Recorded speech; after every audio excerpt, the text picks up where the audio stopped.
Oh, Waddle past the 15 to the 13. Okay, we should be live now. The entire first however many minutes of this, I accidentally had the stream set to private for some reason. And now YouTube's chat's also not working, bro. What's going, why?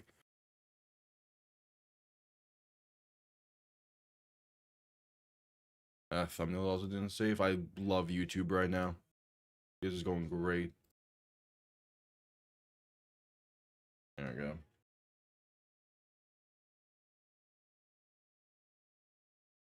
Do a toss left side for Achan, has some space past the 10, past the 5, and Devon Achan is in. Touchdown Miami. They take a 13-0 lead. Exactly the start they needed in this one.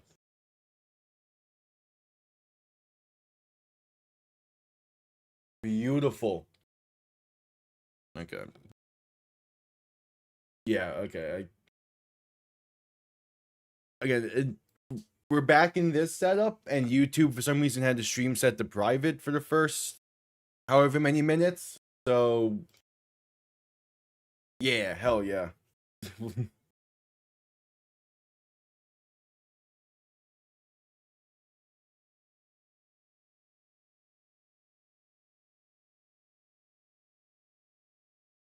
Also, the weird thing is YouTube's not showing me the chat.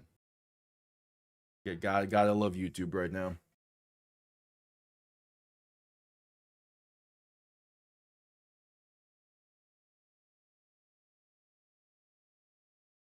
Why the? Oh, there might be a little bit of a hiccup. There we go. All right, I have the chat now. Cool.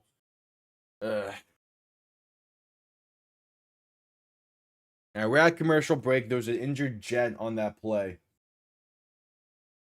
But Devon Achan gets Miami in the end zone. 13-0 lead.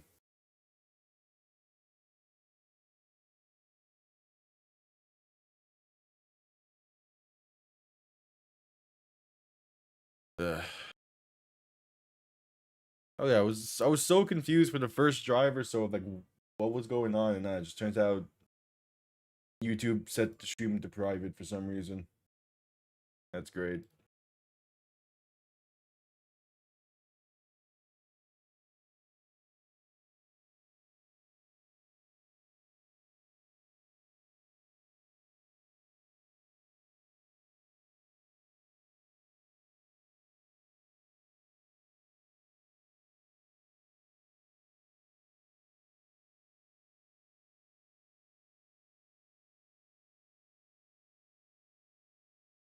All right, we're at commercial break as we await the extra point.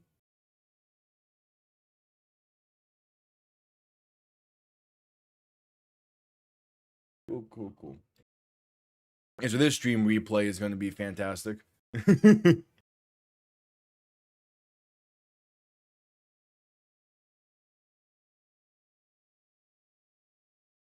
right, just getting back from commercial break.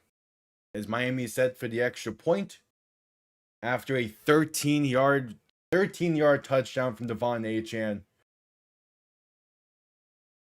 Yo, what's up? Hey, how you doing, T-Fox? Bro, I'm so used to I'm so used to my laptop because this is the first stream with my proper PC setup since the spring with the UFL Championship. For some reason, YouTube initially set the stream as private, so the entire like first 2 drives of the game was not live properly. Extra point from Riley Patterson is up and good. Yeah, so we're here now. I would rather that happen for this game than for any of the other 2 games we're doing today. So at least it happened for this. But yeah, now I know to make sure to double check every time. That kind of helps Miami out in a weird way. I mean, I think technically the best scenario would be Colts win and Chiefs win for Miami because the Colts have a tiebreaker over us. But if the Colts lose out, Miami, like if the Colts lose out, Miami can get in.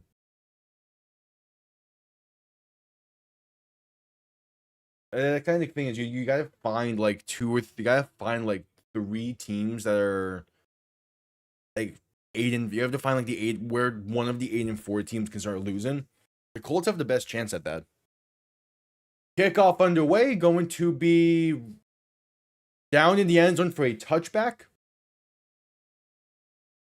They're gonna say out to the 20.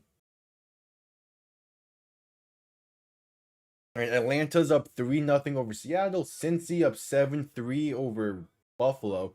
If the Bengals can win that game, man. Tennessee up 7-0. Minnesota up 7-0. Tied game between the Saints and Buccaneers at 7. Tied game between the Colts and Jaguars at 7-7. And then Steelers up 7-3. Because Joe Burrow is back and now their offense is consistent and their defense has better confidence in the offense. So they're willing to play more aggressive and make plays that otherwise wouldn't. Taylor in shotgun back to his right. 3 receivers to the left. Play action looking to throw. Rolling right. Dump off right side. Caught by Mason Taylor for about 5. And when you have your guy, they're also getting they also got T Higgins back this week, so their offense is pretty much fully healthy. That helps out the defense because they're willing to be more aggressive and does make a few more plays here and there that could really help out a drive. Hell yeah. Taylor under center, back behind him, 3 receiving options to the left, man in motion left to right. Gonna hand this off to Breece Hall left side, and he's stuffed at the line for no gain. Jordan Brooks, the first of a few Dolphins to meet him there in a 3rd and 4 coming up.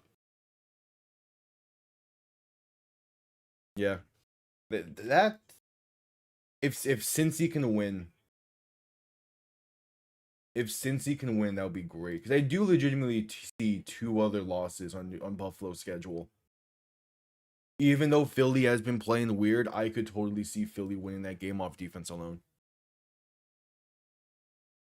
Taylor in shotgun back to his right. 2 receivers to each side, looking to throw. Pass left side, gonna be bobbled and in. Is that picked? If at least it's incomplete. They're gonna say incomplete. I'm fine with that either way. Mason Taylor bobbled it. They're gonna say it falls to the ground. Bobbled by Taylor, gets bobbled some more. It's Tyrell Dodson. That's intercepted. The ball never touches the ground. One of the best starts I've seen Miami on all season, including the Buffalo game. Tyrell Dodson with the interception.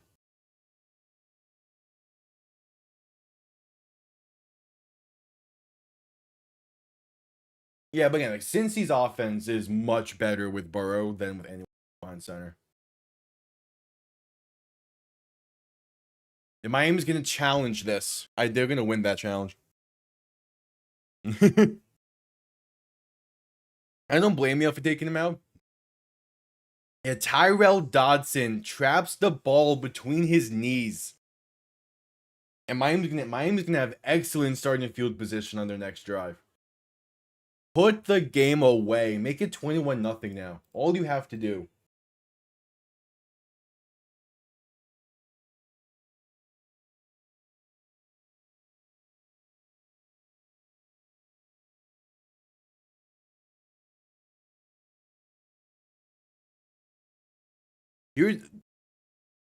Yeah, old-fashioned knee pick.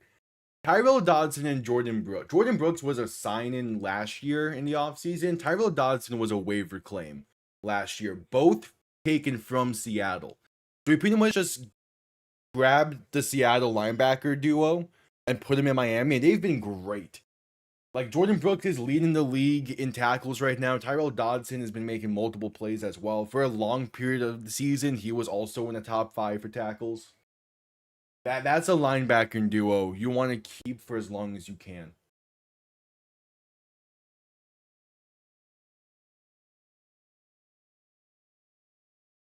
The T-Fox, that was also an outlier game. for the Eagles' run defense. The Eagles' run defense has been a pretty solid unit.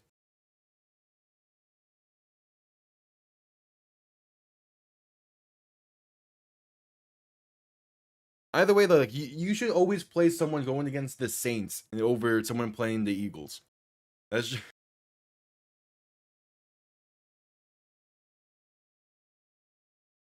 as we're at commercial break, as they're still reviewing this.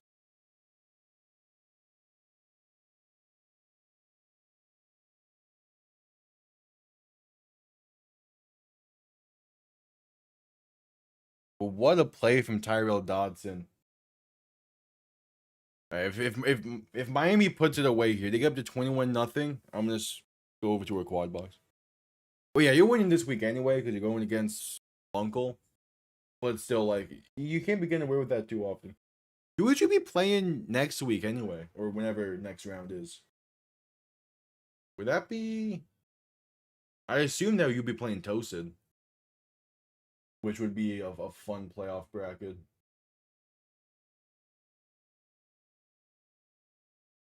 Yep, successful challenge. Miami ball at about the 30.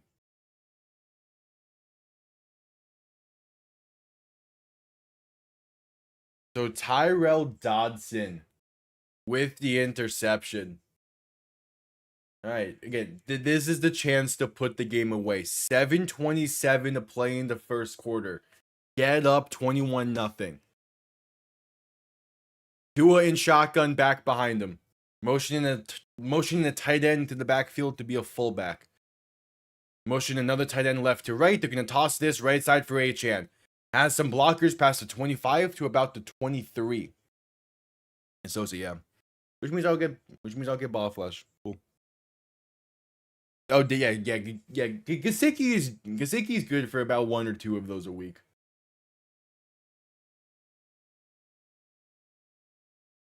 And like I like Gesicki was one of those players where he was great in Miami. He just was not a scheme fit. So you kind of like it was a tough thing. It's tough to see him go, but you knew it had to happen.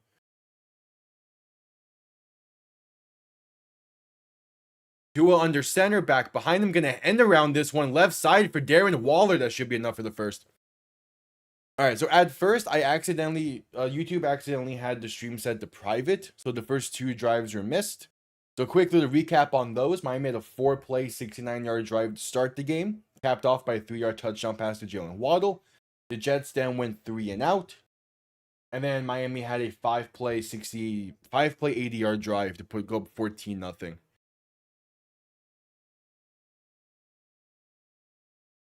Well, if Benito wins that'd be crazy. Tua in shotgun, 3 receivers to the right, 2 to the left.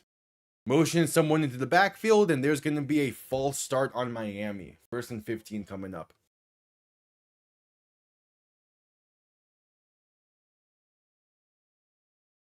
Yeah, calling against Malik Washington, that's fine. That's fine.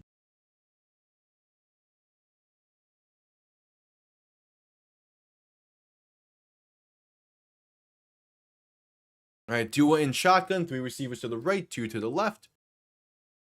Going to play action, look to throw, stepping left, passing left, caught by Dulcich, and they're going to get those 5 yards right back, maybe 6. Yeah, ruling a gain of 6. So we're 2nd and 9 from the 17. Fine with that.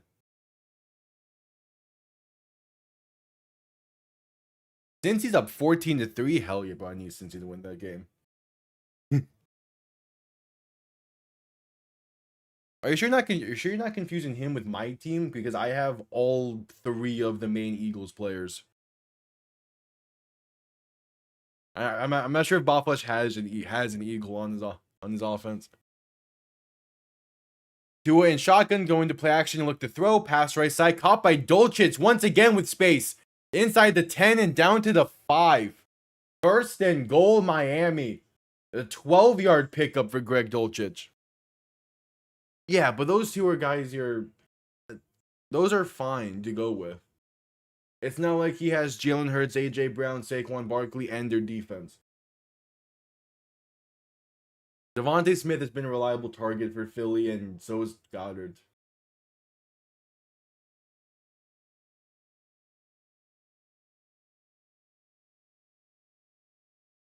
At 4.5 to play in the first. Tua in shotgun back to his right. 2 receiving options to each side.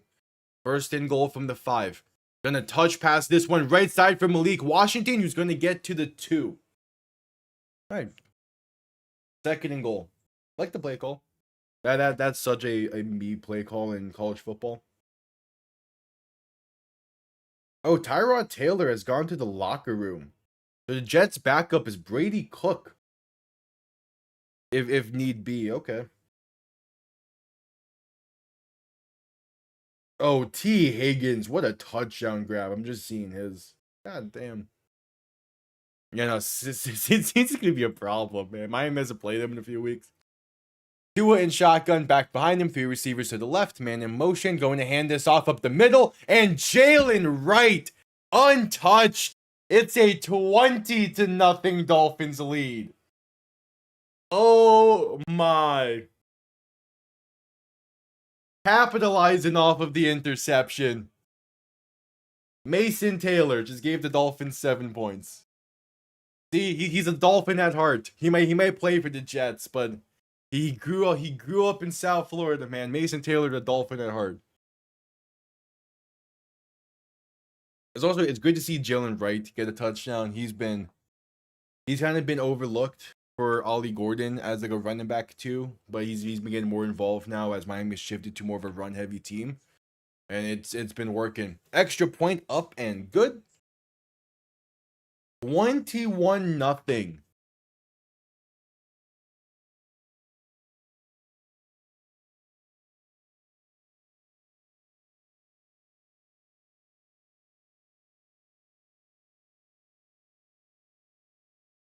Nah, I mean, it's anytime you can kick the Jets' ass, I'm here for it. I'm gonna enjoy this game. What I will do though is I'm gonna make a quad box real quick, just so I can keep an eye on some other stuff. Because if this game's gonna be this big of a blowout, might as well have some other action involved as well. Tennessee is up 14-3 over Cleveland. Okay. And then Cincy up 14-3. Oh yeah, Cleveland's wearing their Alpha Dog uniforms. Is that the official name of it? My friend just texted me saying let's break the scoring record. And I'm here for it. Let's kick the Jets' ass.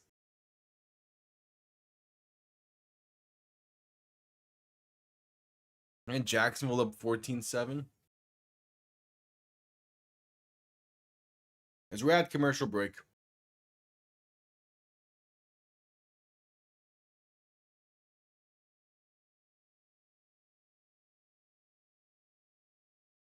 Bama makes sense to get in. I was not surprised by that.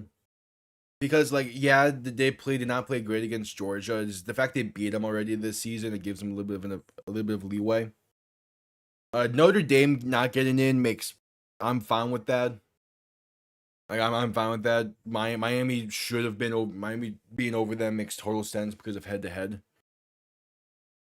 The bottom line is, I think most people knew going into this season that they were going to expand the playoff again at some point. So I mean, this is just gonna give them an excuse to do it. The other part of it is they called the committee was never gonna leave out the ACC. Because if they leave out the ACC, then it would create too much chaos and realignment and stuff. Like the ACC would have been dead. It might have taken a few years, but it would have been dead. So they needed to put an ACC team in there, and Miami had to head to head over Notre Dame, so it just makes sense.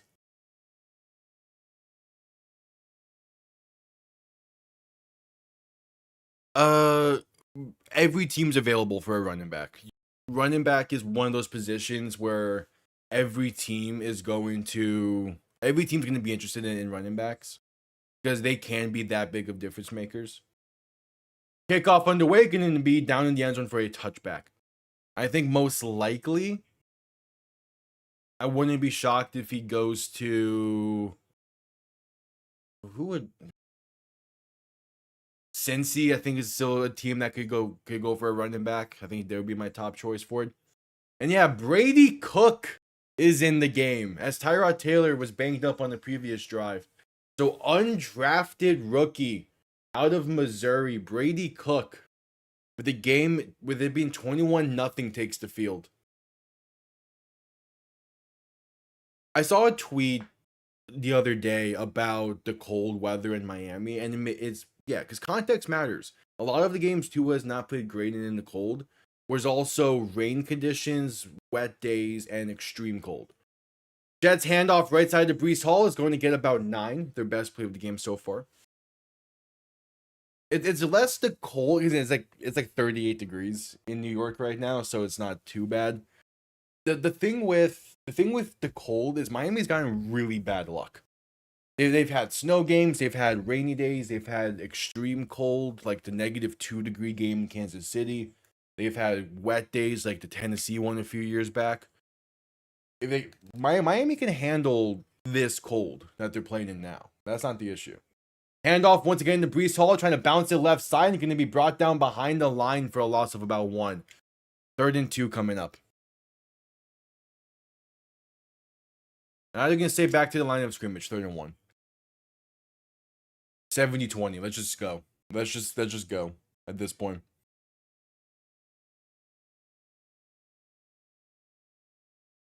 Actually, no, 77-20. 77-20. Let's break the record. We were supposed to do it a few years back. Let's do it now. Yeah, it feels like it's 38. The actual temp's like 40 something. This is the cold Miami can play in. Now, when you get to how it is in Buffalo right now, hell no. Cook looking to throw in 3rd and 1. Pass left side, a little bit behind and incomplete. Looking for Adonai Mitchell. And the Dolphins have forced 3 straight 3-and-outs to begin this game. Just keep scoring. 28-0. Let's go. All gas, no brakes. Let's go. Tyrod Taylor questionable with a groin injury. And with Fields being inactive, leaves Brady Cook. And Daniel Jones just went down with a right leg. And that's non-contact as well. Okay, punt comes off clean. Going to be fair caught at about the 11. Yeah, Daniel Jones just went down with a non-contact right leg injury.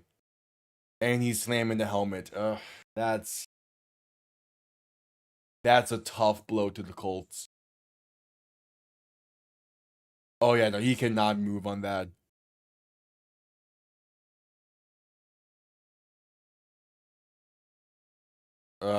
That's a tough blow for the Colts. That might be their season. Riley Leonard's their backup? Jeez.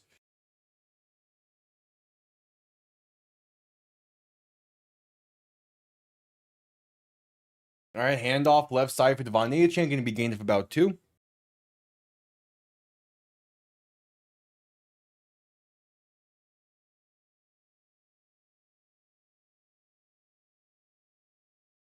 So a 2nd and 8 coming up.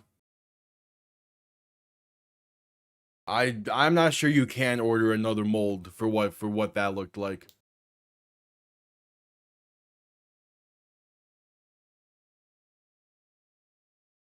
Tua in shotgun, back behind him, 3 receivers to the right. 2nd and 8 from the 14. Looking to throw, pass right side, caught by Waddle, and down to about the 20. Going to be a 3rd and 2 coming up. Non-contact injuries are always weird.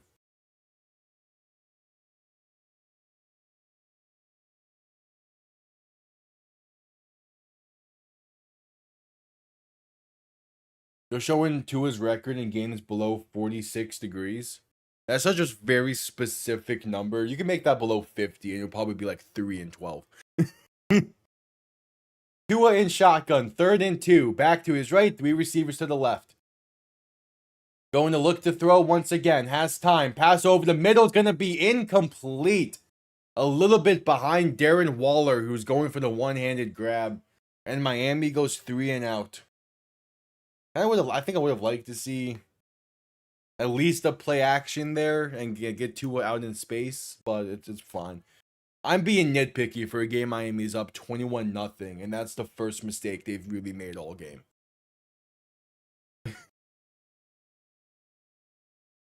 Yeah, that would be perfect. Bills losing, Colts losing. I guess technically Houston losing as well, but I would rather the Chiefs lose and Miami have the same record as Kansas City. Punt comes off clean, return beginning from the 21. Has space left side, trying to get past the 30, past the 35, 40, 45, 50, 45, 40, 35, 30, 25, 20, 15, 10, 5. Touchdown, New York. It's a punt return touchdown in their special teams. Again, the Jets' special teams is the biggest threat they have. Isaiah Williams takes it what 79 yards to the house. Yeah, you just if you're gonna punt the ball to the Jets, punt it out of bounds. Do not give them a chance to return it. Their special teams is their best unit.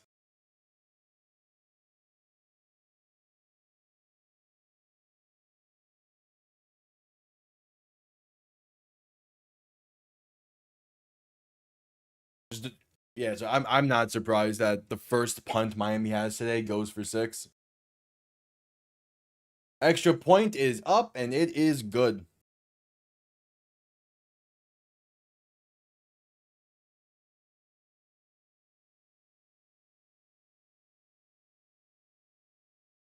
Yeah, the rest of the game, I'm telling Jake Bailey, I don't care if you punted 30 yards down the field, send that out of bounds and let our defense make the plays.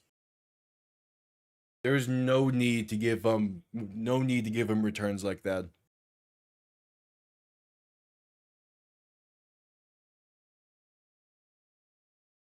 Your defense is going to be playing great today, or the defense has been playing great. Don't let their special teams make plays. That's gonna be the one unit that they can legitimately beat you. That you can. Special teams is the one unit the Jets can legitimately say they are better than the Dolphins at. So just don't let them beat you like that.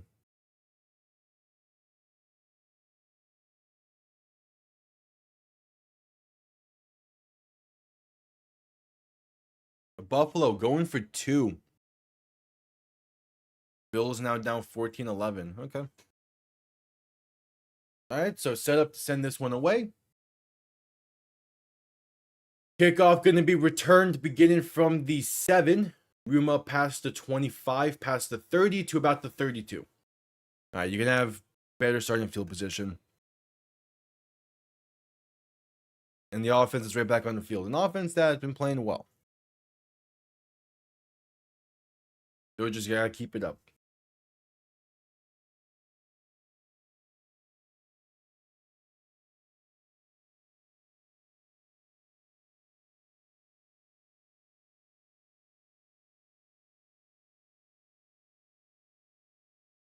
All right. 16 seconds to play in the first quarter. Might be the final play here. Tua under center, back behind him. 2 receiving options to each side. Play action looking to throw. Pass over the middle. Gonna be incomplete. Just a bit too far inside for the diving Jalen Waddle. 2nd and 10 coming up. Waddle was wide open. That's a throw Tua needs to hit. Yeah, it's incomplete. That's a throw Tua needs to hit. Waddle is wide open, going over the middle. You need to put it on him.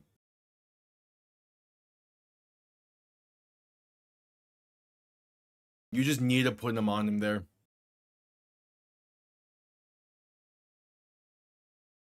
All right, 2nd and 10. Tua in shotgun, back to his left. 3 receiving options to the left.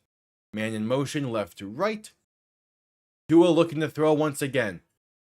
Has time, pass over the middle, caught by Achane with space. Past the 40, 45, and down to the 46. First down Miami, and that's the end of the first quarter. 15 minutes in the books.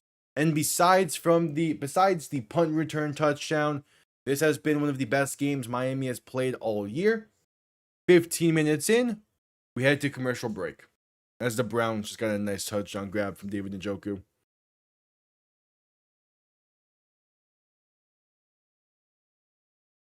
All right, at commercial break, quickly be right back.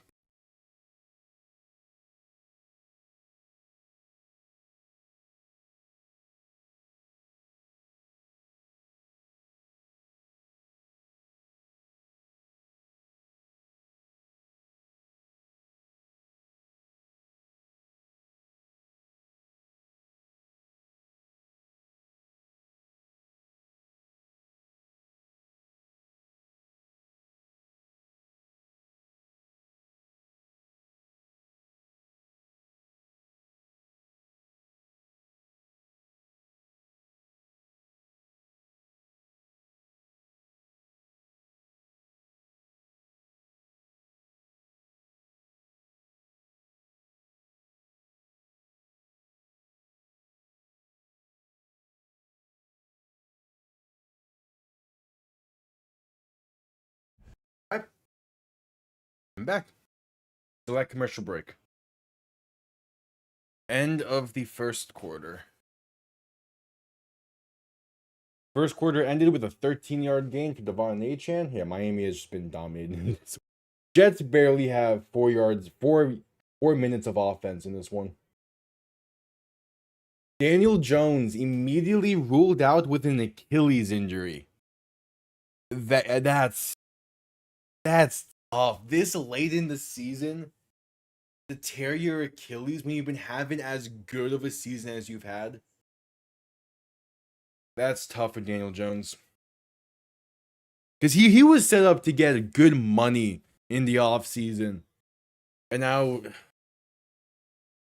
yeah, that probably ends Indy's season. That definitely throws a wrinkle into Daniel Jones in the offseason as well. Because, again, he was already having like a one-of-a-kind Cinderella season. Same with just Sam Darnold last year. But now, like, coming off of the Achilles, the market that was already relatively small is going to be even smaller. He's still going to probably get paid. And honestly, probably still return to Indy, like I was thinking he was gonna do anyway. But that definitely hurts him. All right, just getting back from commercial break. Tua in shotgun back behind him. Handoff left side for Devon Achane, trying to get the sideline. We'll get about a yard, maybe two. Yeah, just a weird halfback stretch that Miami likes to run sometimes, where they have both Tua and Achane sprint into one side.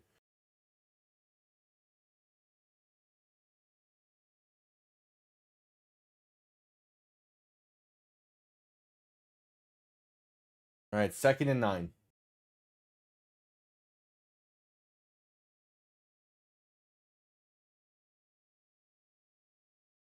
Tua in shotgun, back behind him. Two receiving options to each side, man in motion left to right. Tua looking to throw. Pass over the middle, going to be high and incomplete. Should have been intercepted. I don't know what that Jet safety was doing. But looking for Darren Waller, Tua completely misses him. Oh, it gets tipped slightly. It gets tipped ever so slightly. But still, that's a tough miss. The Jets are still without an interception? What? 3rd and 9. Tua in shotgun, back to his left. 3 receivers to the right. Looking to throw once again. Pressure comes quick. Pass over the middle is incomplete. Trying to fit one into Jalen Waddle. And the Dolphins will punt. A great start to this game has now been a great start. Now back-to-back punts.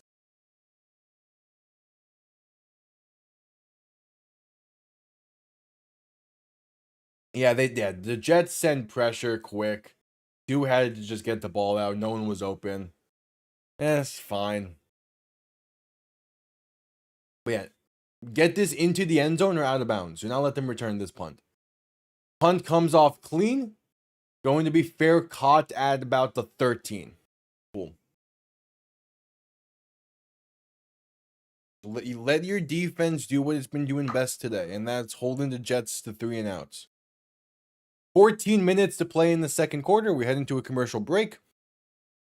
Indy just fumbled, and Jacksonville has it.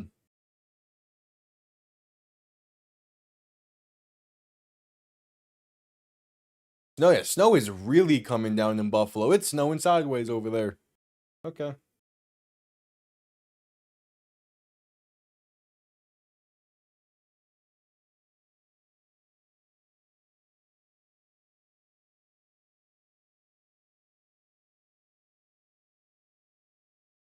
Yeah, Jonathan Taylor fumbled it for Indy. Okay.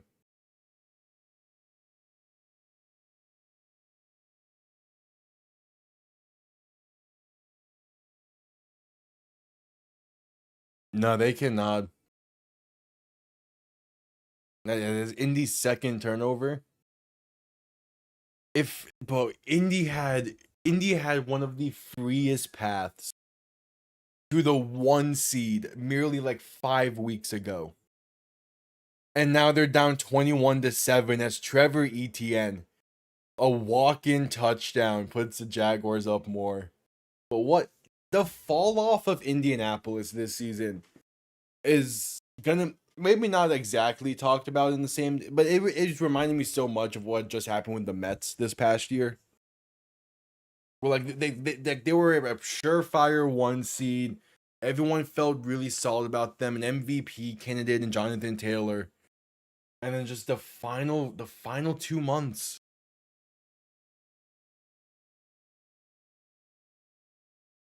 Now, to be fair, it's two quarterbacks who are pretty used to the snow going at it in Cincy and Buffalo.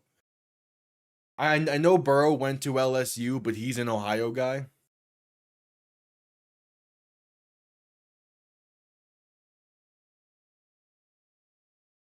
I mean, it's a killer, and it's also probably not the most accurate because of how much money the Mets spent this past offseason to get that team. But like, again, it's two teams that like you're surefire playoff teams halfway through the season, and then you just could not catch a break in the final 2 months.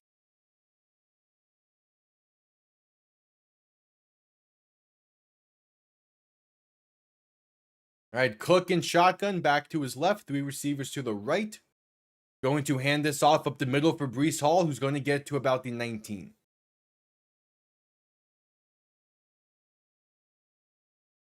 Yeah, Brees Hall is going to become even more of an impact in this game.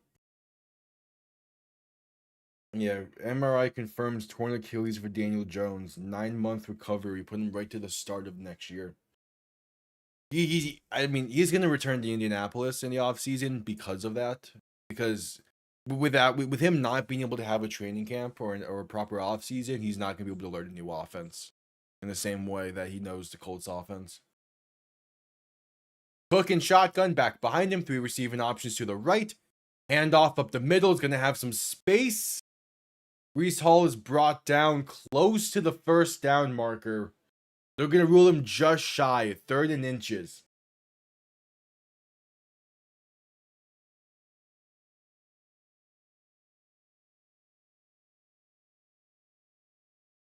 Yeah. But it's also the case of, again, the Mets' expectations for this past year were so much higher than what the Colts' expectations were. Cook under center, back behind him. Two receiving options to each side, a 3rd and 1. Ball on the 22, they need the 23.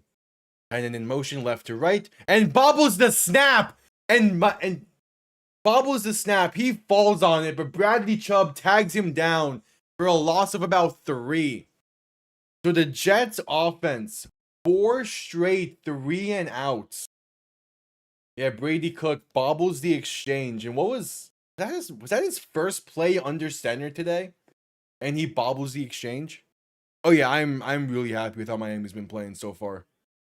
A lot of the stuff has kind of been more so nitpicks, considering how well they started this game, but still. They're playing well. Punt comes off clean. Going to be returned beginning from the 25. Rumel past the 30, past the 35, and past the 40 to the 41. All right, good return there from Malik Washington. The Jets offense, we're heading to a commercial break with 11:45 to play in the first half. The Jets offense, 4 straight 3 and outs to begin this game. Well, they had the interception, but basically 4 straight 3 and outs. Because that would have been incomplete anyway.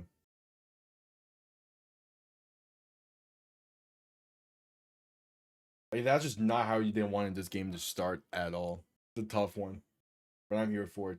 Now, if only the offense can get back that punt return. Oh, they just need. I mean, you have great starting field position.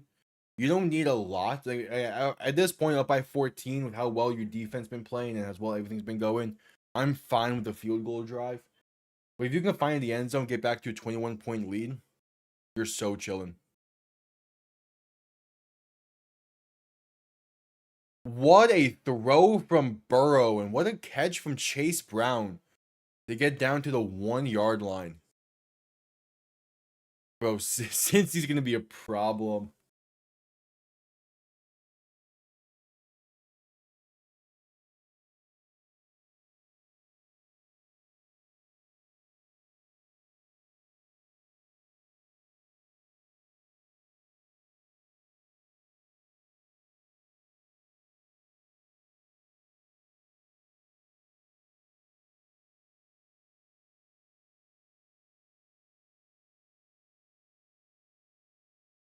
Still at commercial break.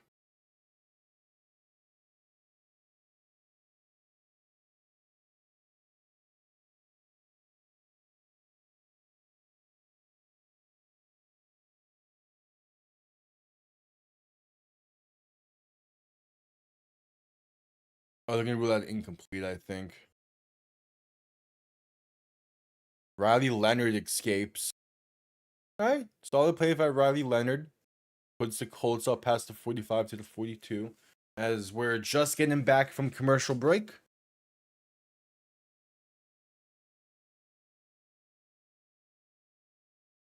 Alright, Miami.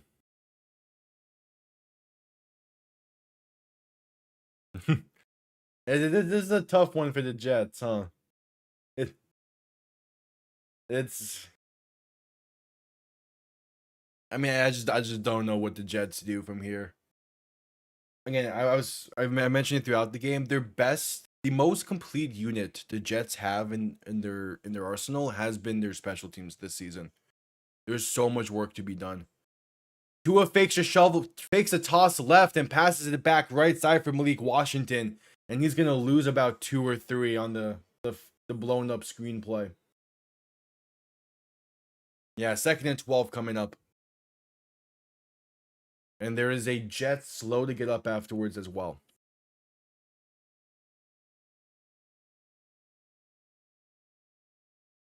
Yeah, Jets are getting banged up in this game. There's injuries aplenty for them.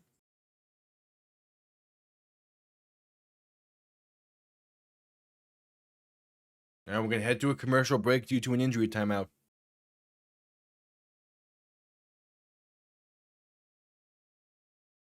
Yeah.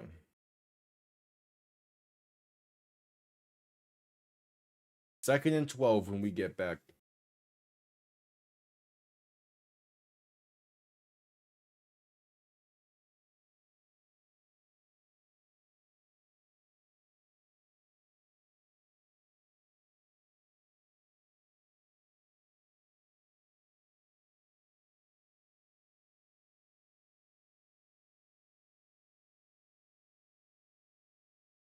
At commercial break.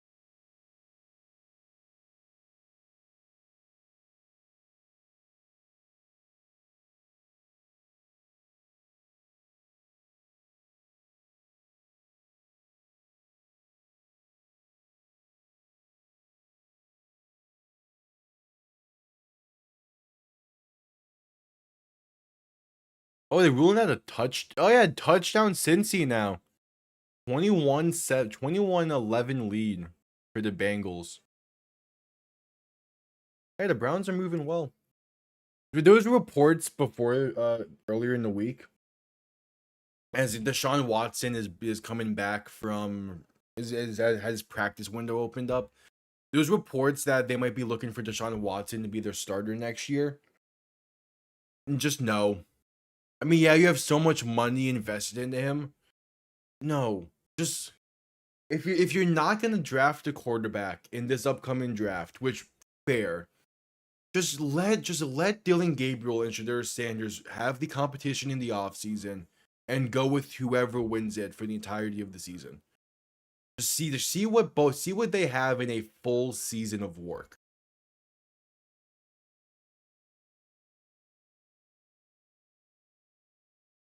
Because then, like in the following year's draft in 2027, there's going to be guys to draft there. Like if you're bad again, just get Arch Manning.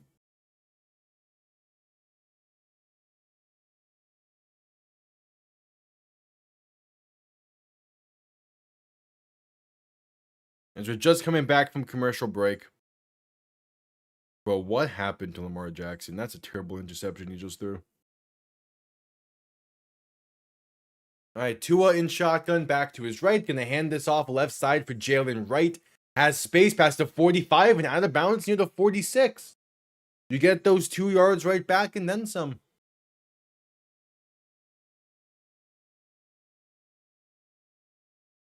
All right. Makes it a more manageable third down. You'll take it. Yeah, gain of 6 officially. So it's 3rd and 6 from the 45. Miami's already up to over 100 yards on the ground today. Tua in shotgun, back to his left. 3 receivers to the right. Going to look to throw. Jets send pressure quick and sacked. Back at the 35, maybe 36. Yeah. I mean, the Jets sent pressure quick there. All right.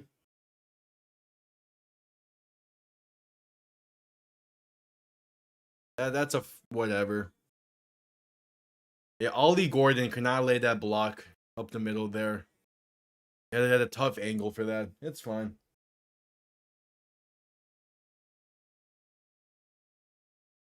Yeah, the Jets are starting to dial up a lot of blitzes. Punt comes off clean. Going to be fair caught at about the 20.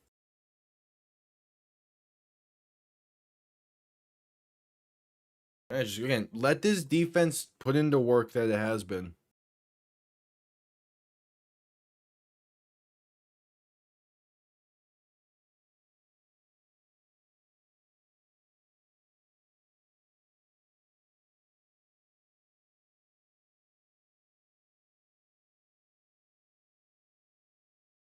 Let's see what this defense can do. There's 9:53 to play in the first half. Cook under center, gonna play action and look to throw. Pressure coming, falls loose! And the Jets pick it up. Gonna be a loss of about 2 or 3.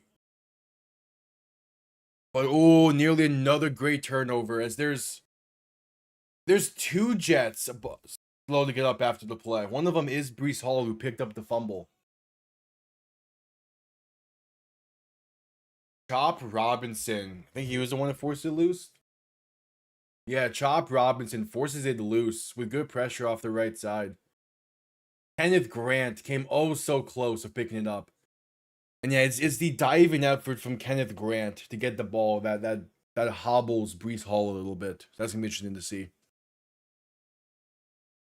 I mean, this is just the Jets. This is what their offense has been the past few years. Like I'm not like they're a team that is they're years away from being even close to competitive again. Cook and shotgun, back to his left, 3 receivers to the right. 2nd and 14, gonna hand this off up the middle, and there's space past the 25 to about the 27 for Breece Hall. As they make it a 3rd and short. 3rd and about 3.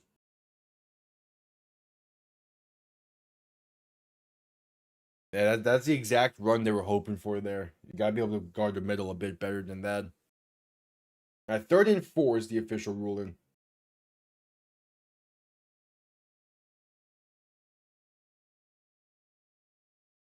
Cook alone in shotgun, 4 receivers to the right. I'm looking for some kind of screen right side. Motioning someone right to left. Now 2 receivers to the left, 3 to the right. Cook looking to throw. It's a free play. Pass left side up. Now they're saying whistling the play dead.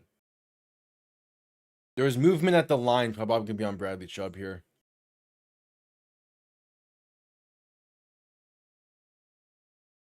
Oh, it's a ball. It's a snap infraction against the Jets. That's the first time I've heard that in a while.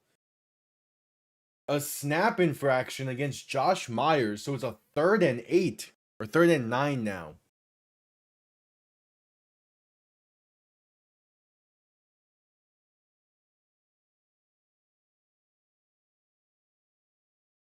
All right, Cook in shotgun, back to his left, 3 receiving options to the right. They need the 30-yard line, ball in the 21.5. Cook looking to throw. Pass right side, going to be caught, but brought down short of the line to gain. Only got to the 28. It's Mason Taylor on the reception. And with 4th and 3, they're going to punt 5 straight 3-and-outs to begin the game for the Jets offense. The defense is doing their work. The offense had a great first quarter. I want to see him at least put up points in this quarter. The one complaint I have had, and the one real mistake, was on the lone punt, or on the first punt of the game for the Dolphins. Like, I can't complain too much unless I want to get really nitpicky here. Punt comes off clean. Going to be letting that bounce. It bounces to the end zone for a touchback. But that's an interesting case to let that ball bounce. All right, 1st and 10 from the 20. 7:10 to play in the first half.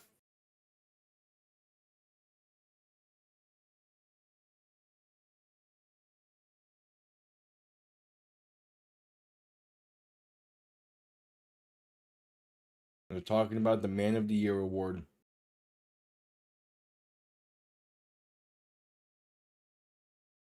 Bradley Chubb was a nominee for Miami. Quincy Williams, a nominee for the Jets.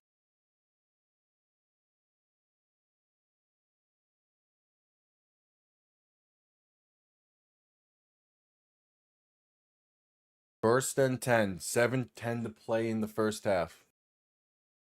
Tua under center, back behind him, 3 receiving options to the right. Man in motion towards the backfield. Tua gonna toss this right side for Achane, who has space. Past the 30, 35, 40. Past the 45 and brought down near the 49. The first real breakaway play from Miami since the first quarter. And Achane a little shaken up afterwards. Hopefully nothing too serious, as he was brought down by the ankles. The great blocking up front. This is a Dolphins team that a year ago was not too great blocking wise. They've turned things around this season with just the identity of this team. It took halfway through the season to even start that process, but it's happening. Tua under center, gonna toss this right side, and gonna not get enough for fought back the line of scrimmage. Jalen Wright on the carry, penalty marker down in the backfield. This might be on the Jets. Was that a chop block? We're also going to discuss this.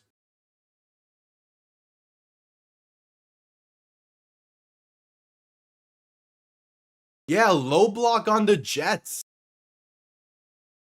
15 yards and automatic first down for Miami.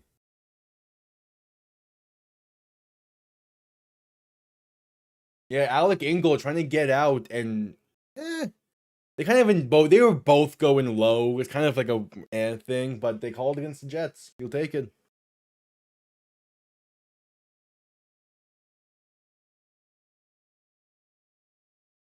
The Bills just failed a 4th and 3.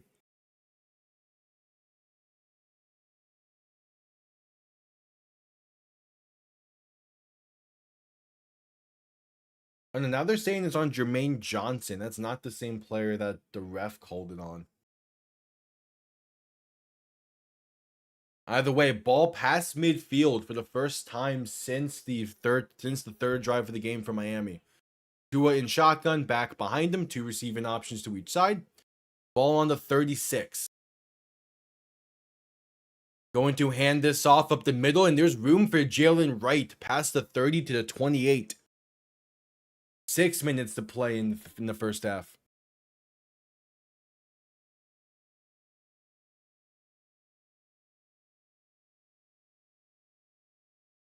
Good throw from Cam Ward to pick up the first with pressure in his face. There was a gain of 7 for Jalen Wright.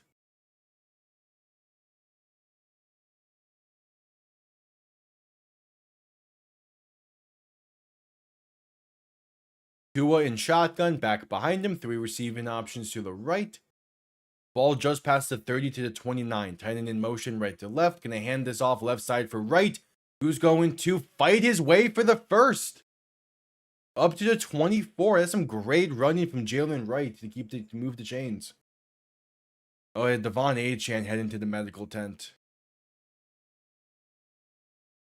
Yeah, because after his big pickup to begin the drive, he was a little shaken up. Seemingly I think he was motioning towards his ankle. But it's gonna be the Jalen Wright show for the next few minutes, hopefully. Next few minutes. Duo under center, back and fullback behind him. Man in motion, left to right. Going to hand this off right side for Jalen Wright, who has space to about the 22. He had a bit more space if he bounced it outside a bit. But still a solid carry.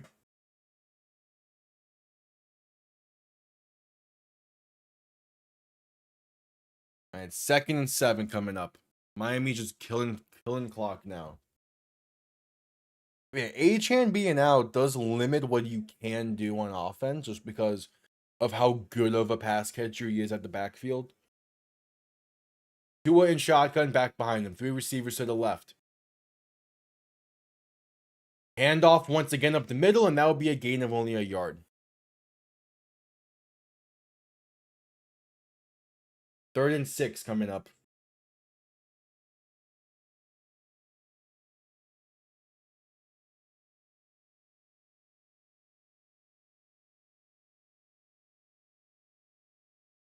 Third and 6.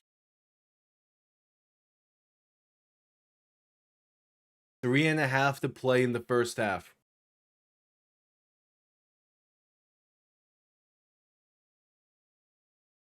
Tua in shotgun, back to his left, looking to throw.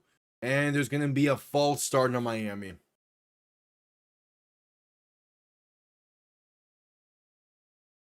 Calling it against Austin Jackson will be a 3rd and 11. So you already were in pretty much a passing down. Now you're really in a passing down. 3rd and 11. 3:19 to play in the first half.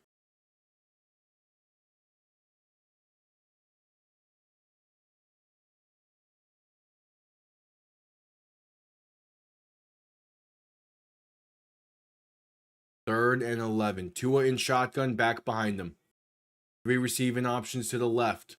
Quick throw, left side caught by Dolchis for a tight end screen. Past the 20, finding room past the 15, the 10, the 5. Dolchis down to the 1, but penalties are down. There's 1 near the first down marker. There's 1 in the secondary near the goal line.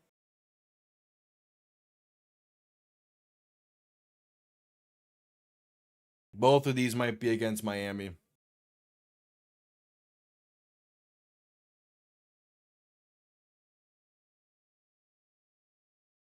There's penalties abundant on this one. Penalties on each team. A personal foul, low block against the Jets. And then there's going to be a block in the back against Miami. Replay 3rd and 11. Devon Achane, questionable to return with a rib injury. Did not see that coming. Okay. Greg Dulcich, man, he made a great play for it to not matter. Got down inside the 5 on that. There's the low block. Kind of. And then there's the block in the back. That's more of a clear penalty than the other one. Even though he hits his shoulder, that's more clear.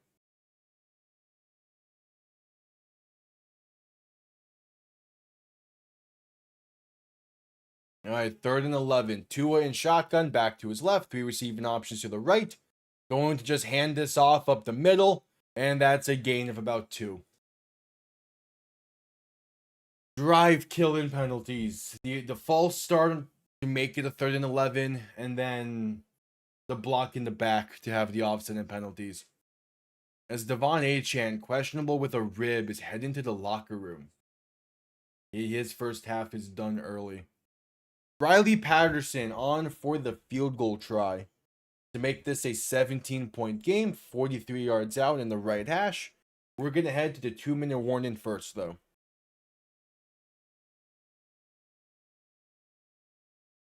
2 minutes. 2-minute warning in New York. Miami up by 14, looking to make it 17. What has been a game of pure dominance. But Chan getting banged up does hurt. Hopefully it's not too. Hopefully it's nothing too severe.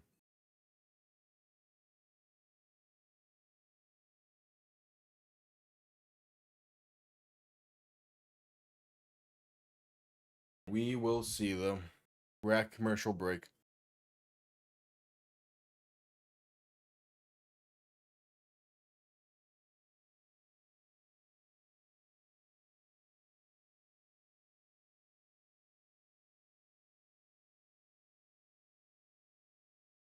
At commercial break. Oh, what a throw from Shedeur. Jerry Jeudy to give Cleveland the lead. Okay. And even with Deshaun Watson seemingly coming back, Shedeur's getting better as the weeks go on. I think you just ride out with him or Dylan Gabriel. Like have the competition in the offseason between the two, and then just ride with whoever wins it for next year.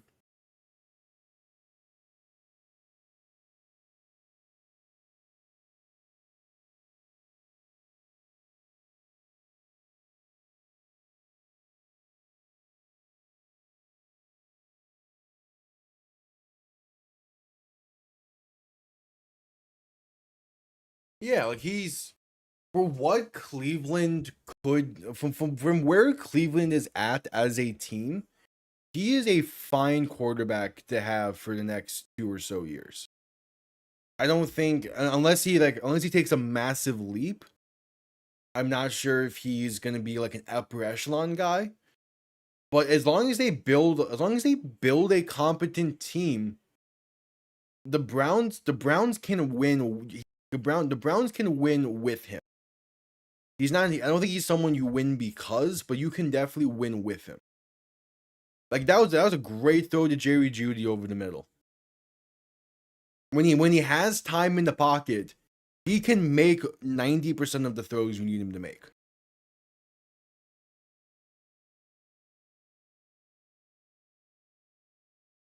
But he's just you need to depend on Cleveland to build a competent team, which is unlikely from them. All right, back from commercial break, Riley Patterson, the 43-yard kick from the right hash. It is up, and it is good. Miami has a 17-point lead with 1:56 to play.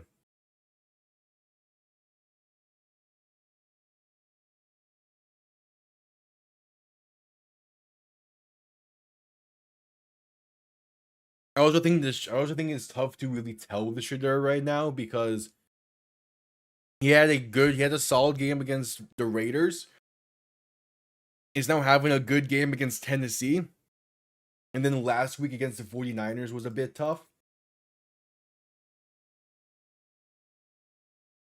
So I think you need to get you just need to get more reps with him against better teams to tell. And like they have a stretch of their schedule coming up where you can do that easily. So I think the final month of play is gonna tell a lot. Because they have Chicago, followed by Buffalo, Pittsburgh, and Cincy. Like those are a tough final month of games.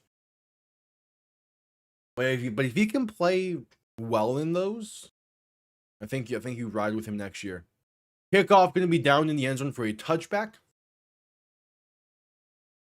You cannot be starting Deshaun Watson next year if you're Cleveland with how this season has gone and what we've seen from some guys.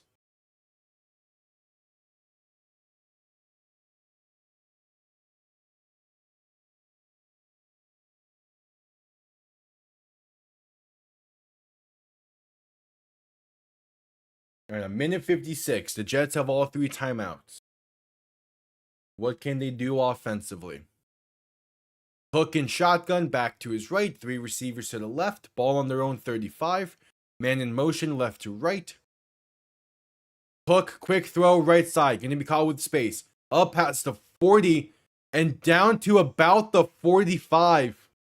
And it took until a minute 45 to play in the first half.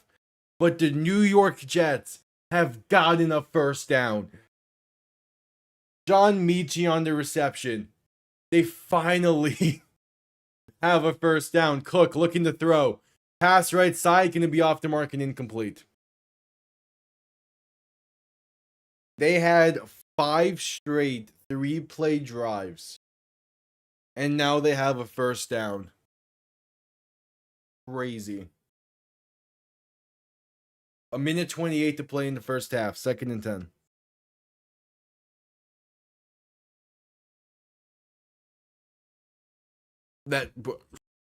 The field goal target line for the Jaguars right now is just the midfield line. That's crazy. I've never seen that. Cook looking to throw in 2nd and 10. Pass over the middle is bobbled and incomplete. Looking for Mason Taylor at midfield. 3rd and 10 coming up. A minute 25 to play in the half. I've legit never seen a field goal target line just be midfield. That's crazy.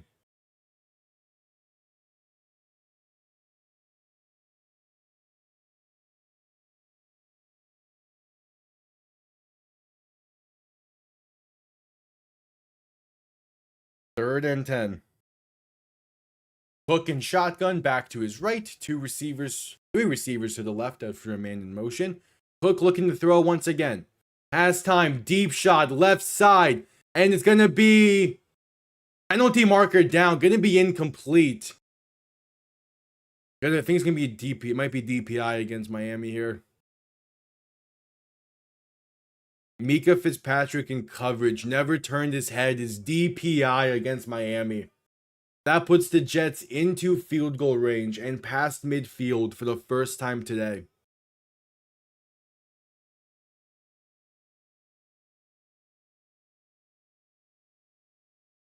Yeah, Mika never turns it. But he does turn it.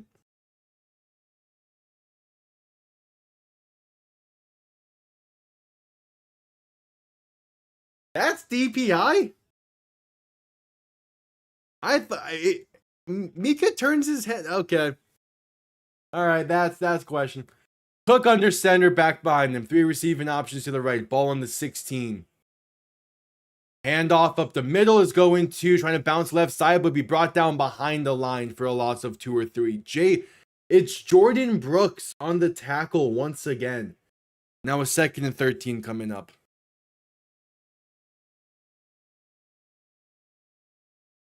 And they're going to let this clock run a bit.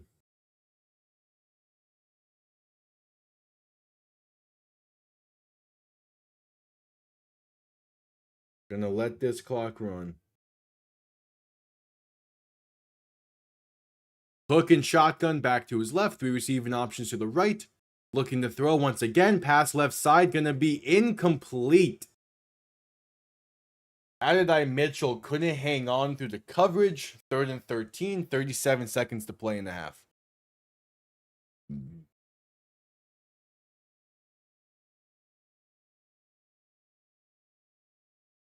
Rasul Douglas in coverage, making a good play on that.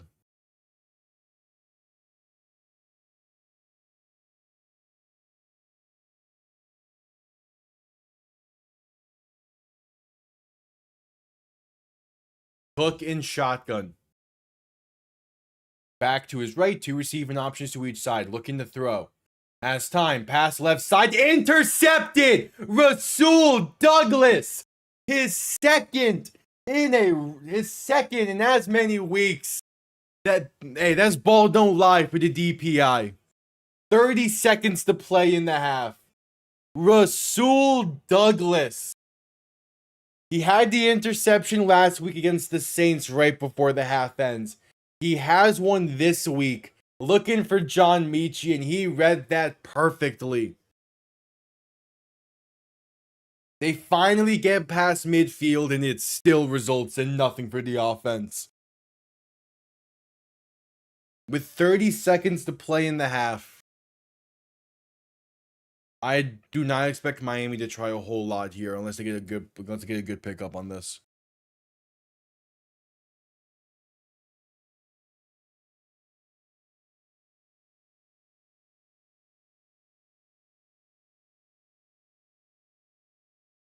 First and 10.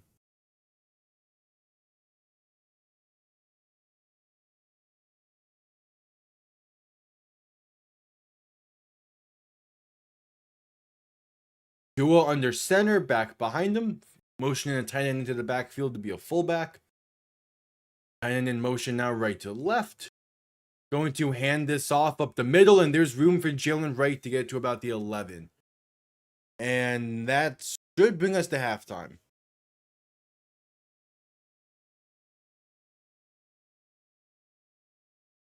Beautiful pick from Rasul Douglas. And yeah, that's going to bring us to halftime. One half a play. I know the Jets are calling timeout now. That's a late time to. Why are you calling what? Oh, that's right. They called the timeout with 26 seconds, but they let the clock run for some reason.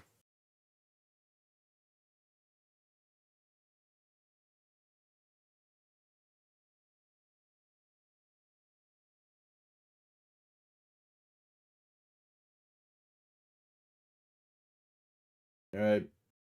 26 seconds in the half. Yeah, I expect this to be the score at the half unless Miami gets a big play here. Tua under center, back and fullback behind him. Gonna hand this off right side. Hand off right side for a loss of about a yard or so.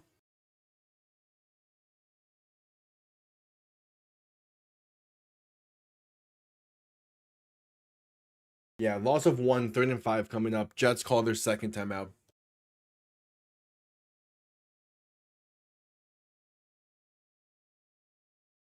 All right, 3rd and 5.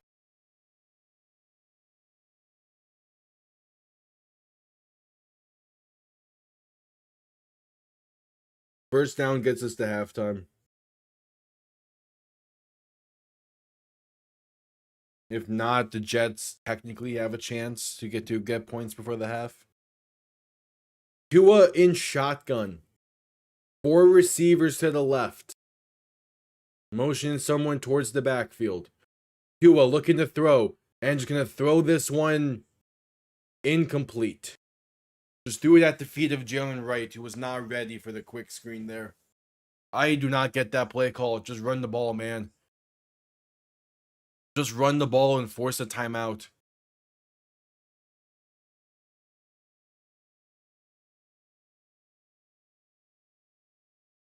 That's a backwards pass as well.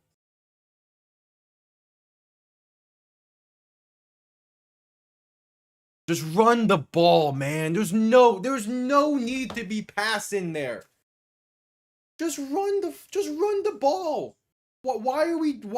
What? Like, why are we even passing in the first place? Just run the ball. Have them burn a timeout and get the halftime. There's no need to be taking risk like that. Because, yeah, that's going to be a backwards pass, and there's a Jets recovery in the end zone. You just gifted the Jets points for no reason. McDaniel. There's always shit like this with McDaniel.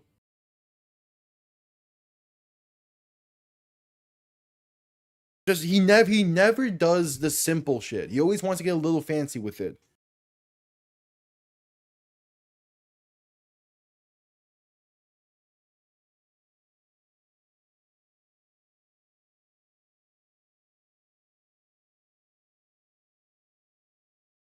They're so lucky that stood as incomplete. So lucky that stood as incomplete. There was an angle that showed it perfectly.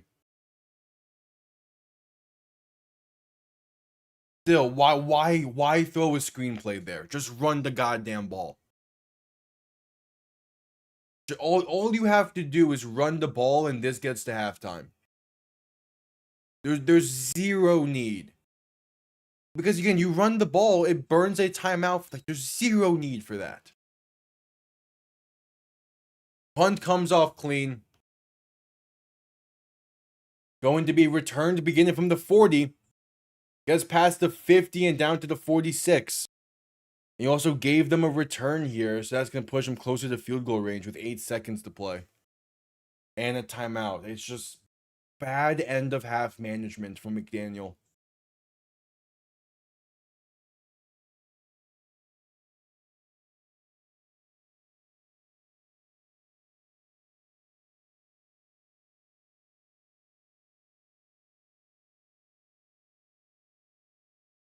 God, Minnesota is dominating right now. All right, Cook and shotgun.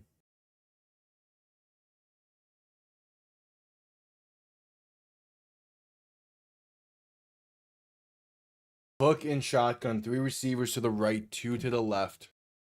They need about 6 yards for field goal range. 10 seconds remaining in the half.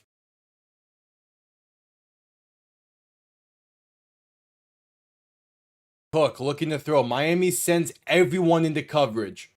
Cook rolling right. Passing right, going to be incomplete. 3 seconds to play in the half. You're going to get one more playoff here. Miami dropped everyone into coverage. Whatever, it works. It worked. It did what you wanted it to do, which is just kill clock.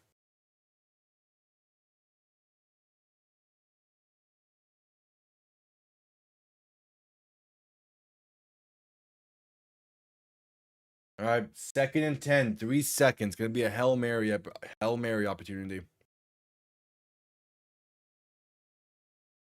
Cook and shotgun back to his right, 2 receivers to each side. Looking to throw. Pressure coming. Cook escaping left. Throwing towards the end zone. And it's incomplete. All right, the Jets get ball to begin the second half. And it is halftime.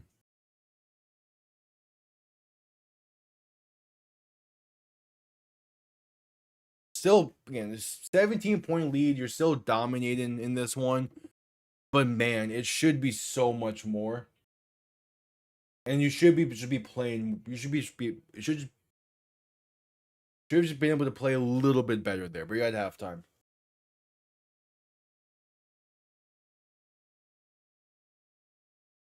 All right.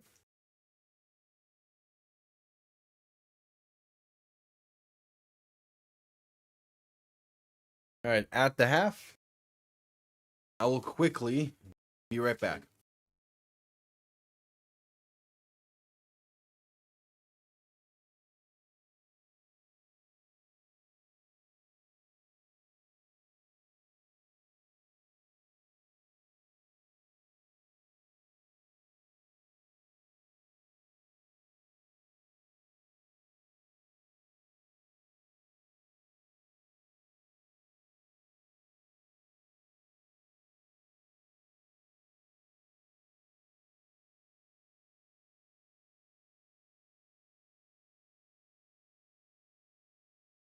All right. I'm back. No, it's not break the record anymore. If Miami had a more consistent quarter of play, it would be. But I mean, they only put up 3 points in that quarter.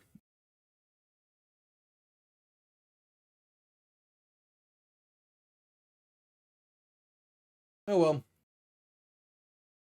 You're still feeling relatively fine with things. You're up by 17. Defense playing incredibly well.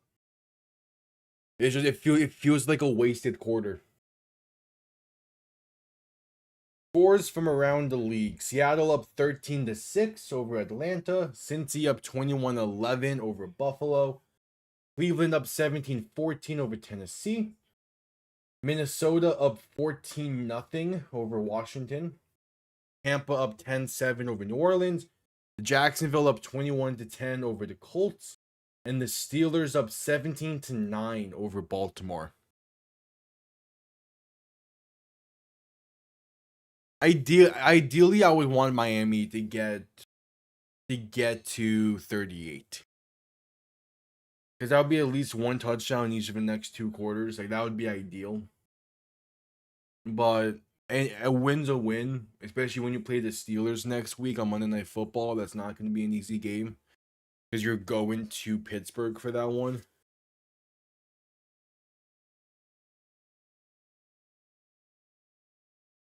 Yeah, Rashid Shaheed, 100-yard touchdown return on the opening kick of the half. Crazy.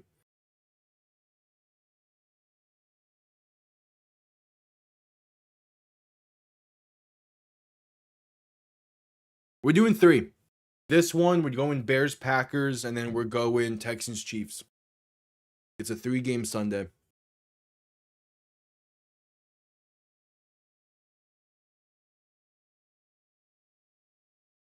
Yes, Daniel Jones did unfortunately tear his Achilles, so he's out.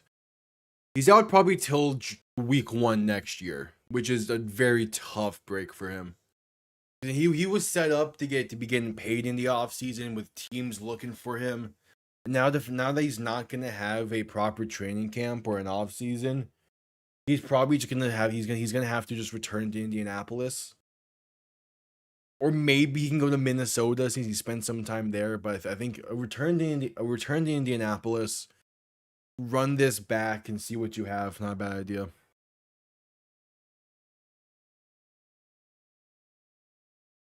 Yeah. See, since he is playing well in this one, though Buffalo's having a good drive right now.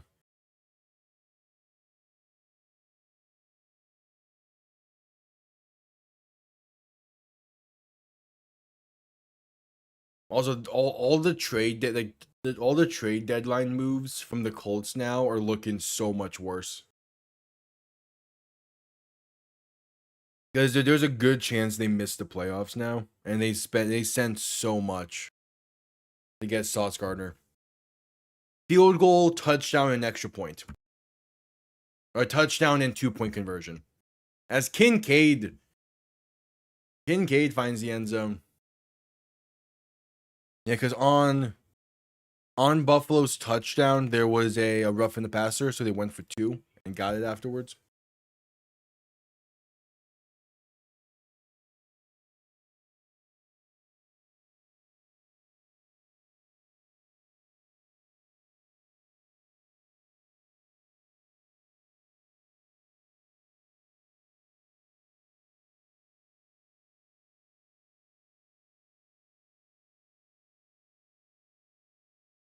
All right, at halftime.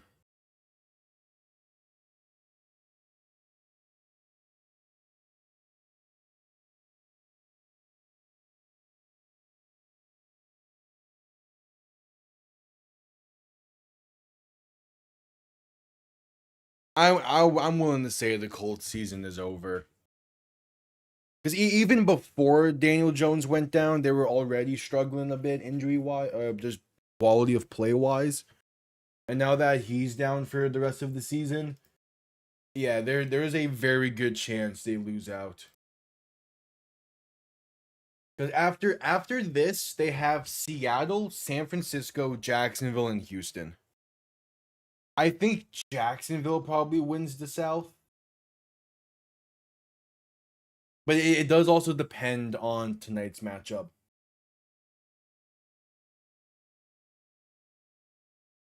Because if the Texans lose tonight, Jacksonville has a clear path to win the South.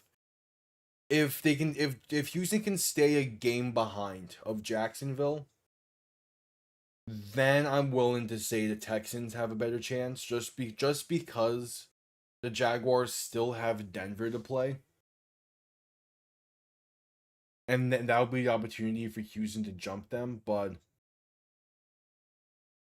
I mean if the Texans are to win the South, they're going to need to win out, which is doable, but it's tough because you have the Chiefs and the Chargers still to play. So I'm more so leaning Jacksonville.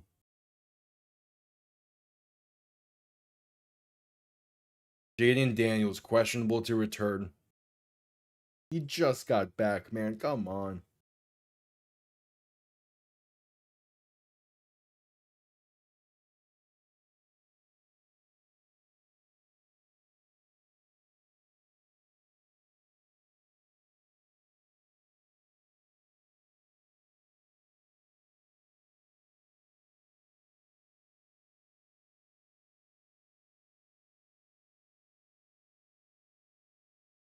Yeah, that second Bears Packers match is a late game, but I'm not surprised by it.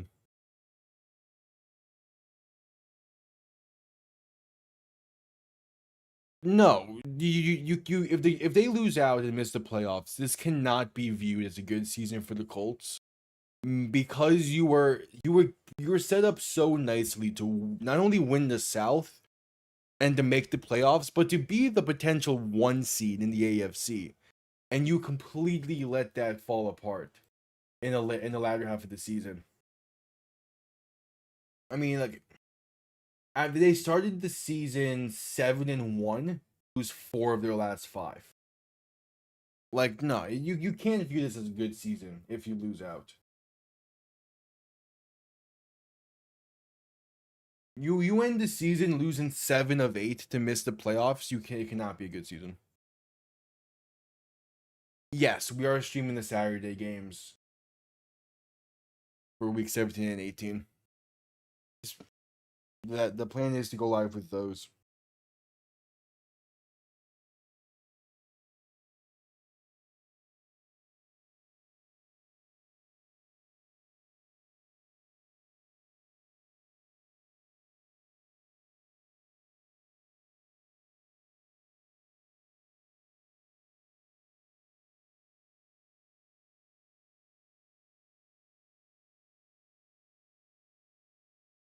Yep, at commercial break.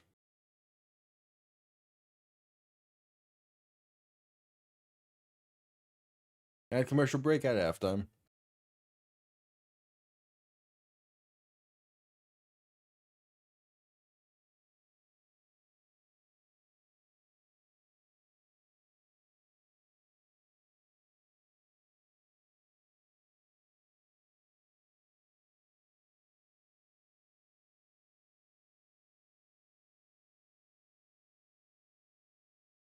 At halftime. Yeah, 3-point game now between Cincy and Buffalo, 21-18. Second half has begun between Tennessee and Cleveland, which I think Miles Garrett is still without a sack in that game, which is crazy to me.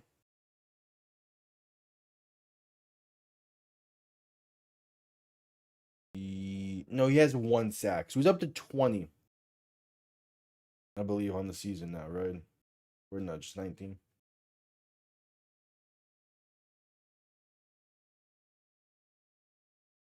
Anyway, all eyes are going to be on Miles Garrett for the final month of play because of how close he is.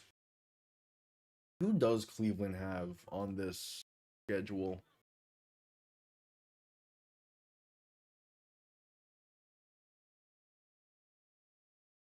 Chicago, Buffalo, Pittsburgh, and Cincy. Buffalo could be an interesting one for sacks.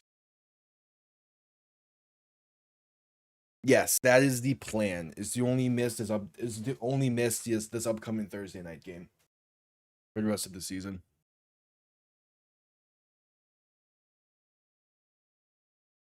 That is the plan.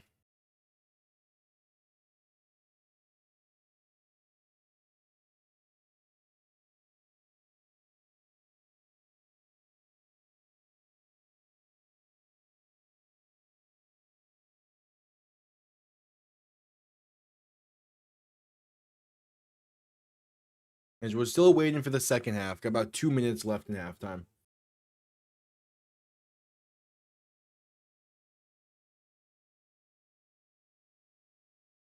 Got about 2 minutes.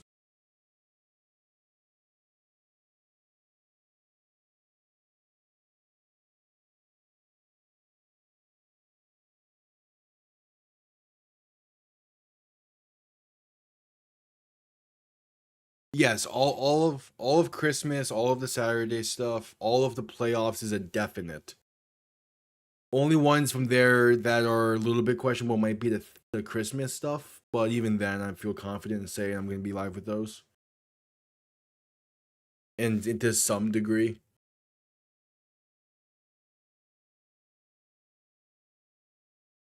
Only reason why I'm uncertain is because I'm not sure the quality of Netflix's stuff.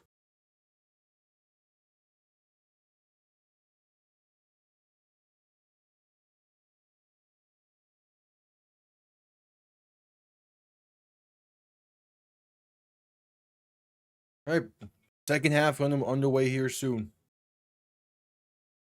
I will at least be live for the first game on Christmas to see the stability of the stream. If that stream is stable properly, I'll be live for all the Christmas stuff.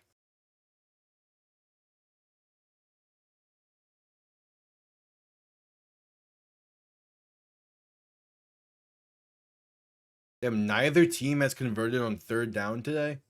And Miami's up 24. Is that crazy?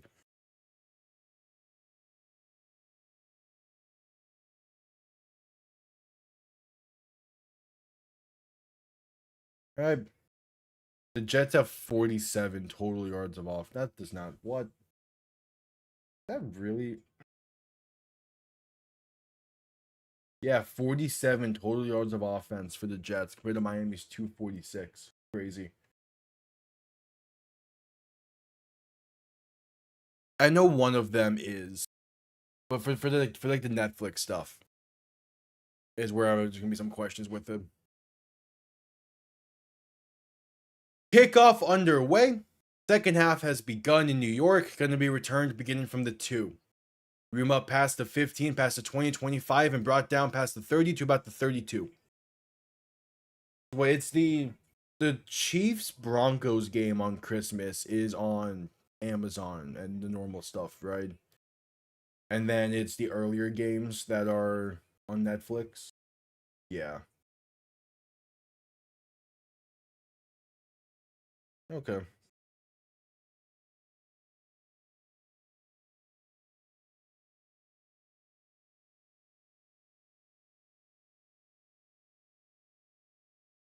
Hook and shotgun, quick throw right side can be caught with space up past the 40 and down to about the 41 for Isaiah Williams.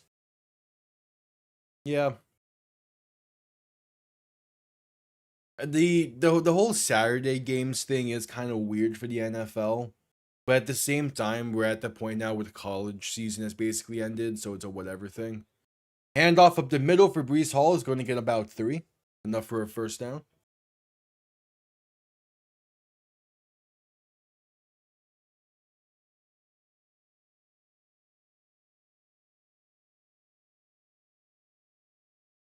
It's like as long as those Saturday games are good, kind of don't matter.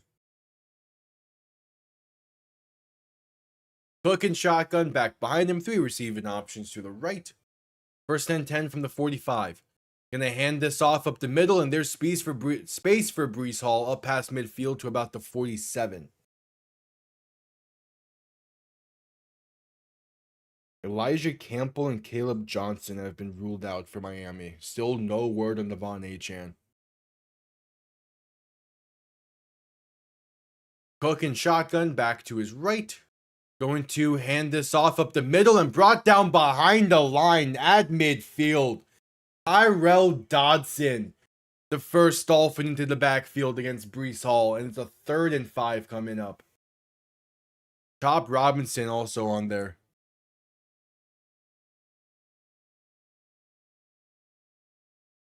3rd and 5 coming up.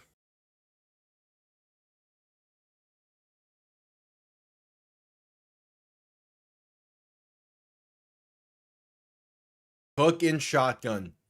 Back to his right. 3 receivers to the left.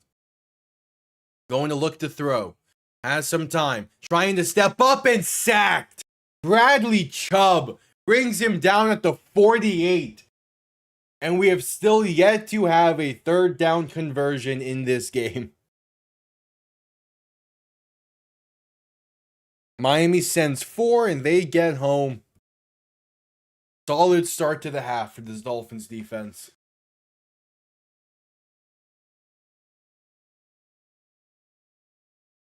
Solid start to the half. Now for the offense.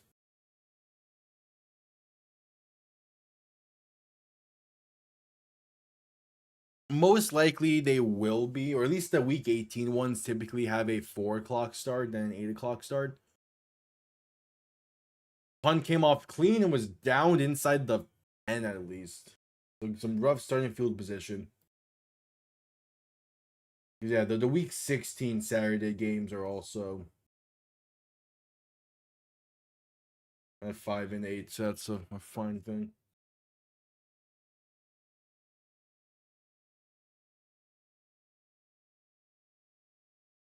Are they going? Is NFL going a full slate on week 17 for Saturday? But no, it's still just this or that thing. ESPN just has a weird. It'll be Miami ball at their own 7 for their first drive of the half when we get back from commercial break. Depending on how the playoff picture looks, one of them might have 7. Because both of those Saturday games are going to be games that have massive implications for playoffs. That's how they like to handle those.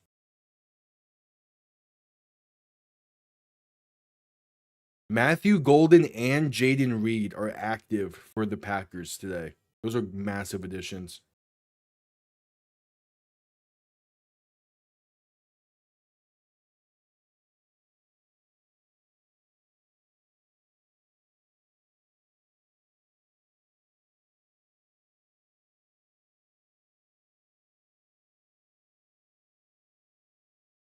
All right, 1st and 10. Still at commercial break.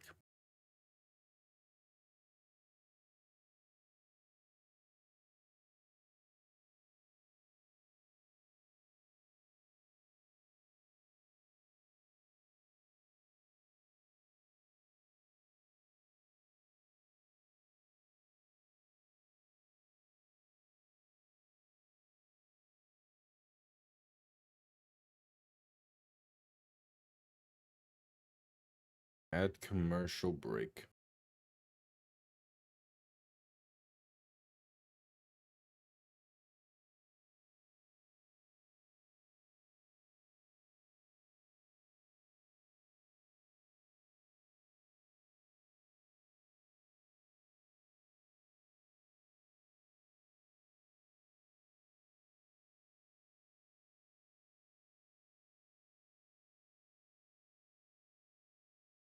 All right, just getting back from commercial break.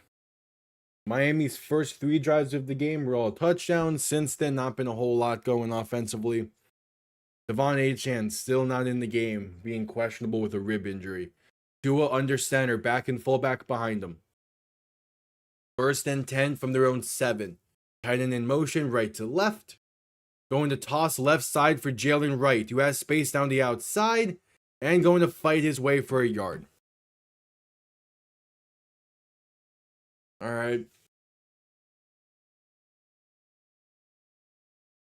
You want at least 2 first downs here, even if you're gonna end up punting. You just want to move the ball a bit.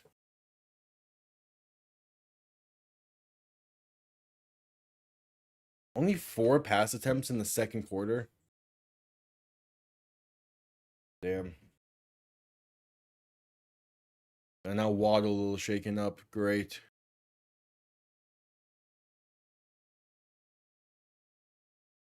But yeah, he's. And Miami's gonna call their first timeout, as they're not gonna get that snap off in time on 2nd and 9. Waddle's hobbling on the sideline. That's. Ugh. All right, 2nd and 9.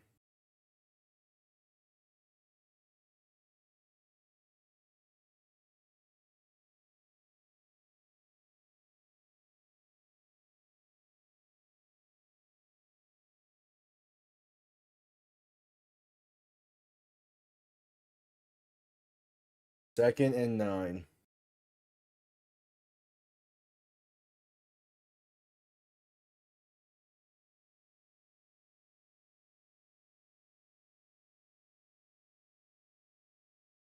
Tua in shotgun, looking to throw. Pass right side is going to be incomplete. Dangerous throw. Looking for Jalen Wright in the flat. Nearly picked off. That's what you cannot have happen. You cannot be throwing interceptions inside your own 5-yard line, Tua. Yeah, you cannot be making that throw there.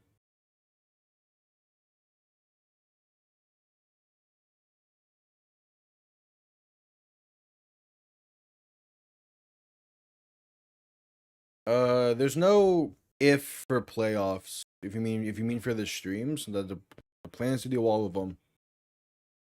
Do a shotgun handoff up the middle for Jalen Wright. He gets past the 10 and down to about the 13.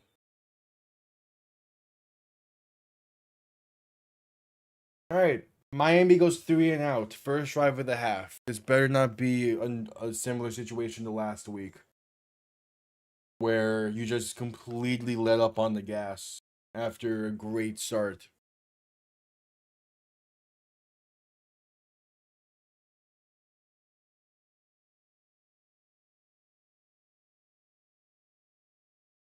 Oh yeah, the bedridden would be the one, but I do not plan on getting that sick.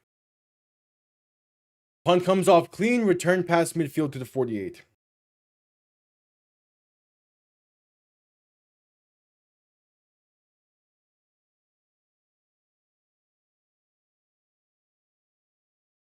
There is a penalty marker down.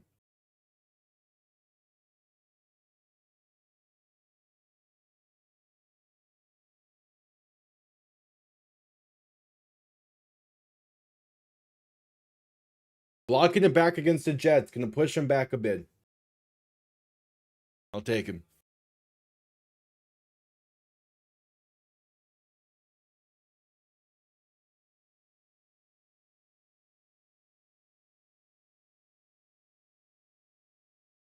I ran into a commercial break.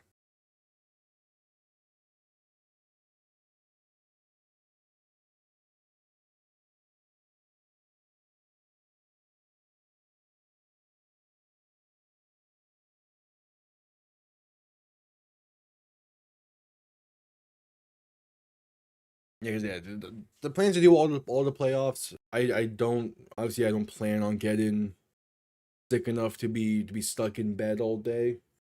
That'll be the only way I miss a game though.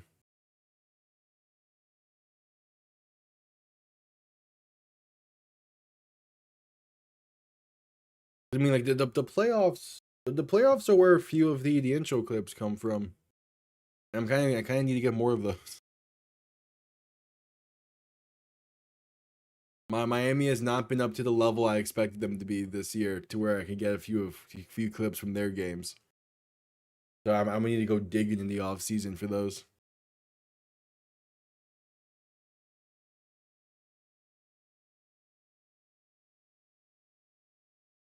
Or actually need to start doing that relatively soon. Because the Super Bowl is when new graphics and new stuff will be unveiled for the streams.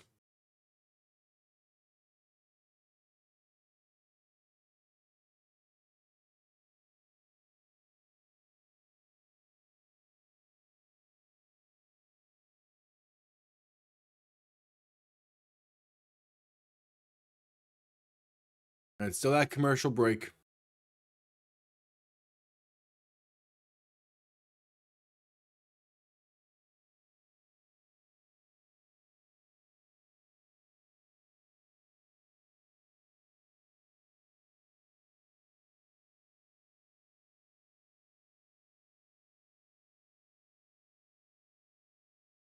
I still don't think McDaniel is fired. It's just his leash will be shorter next year. I think he's guaranteed to be the coach week 1. It's just how much leeway does he have next year will be decided in this final month or so of play.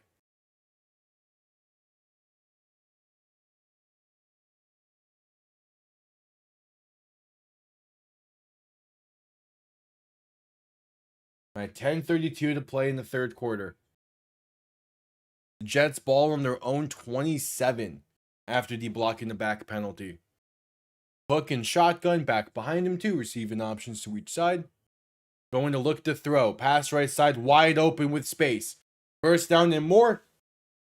Past the 40 to about the 41.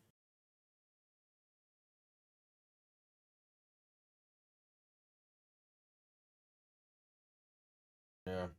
Jeremy Rutgert on the reception. He was the guy who had the block in the back penalty on the punt.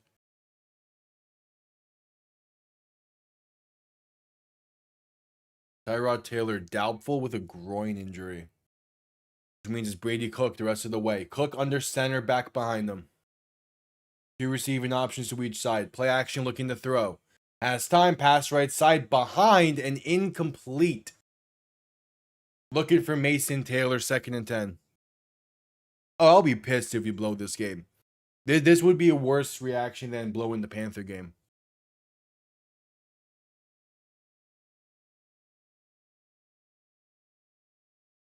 Because at least the Panthers have now are now looking like a good team. The Jets, like, this might be the last win the Jets get all year if they come back in this one.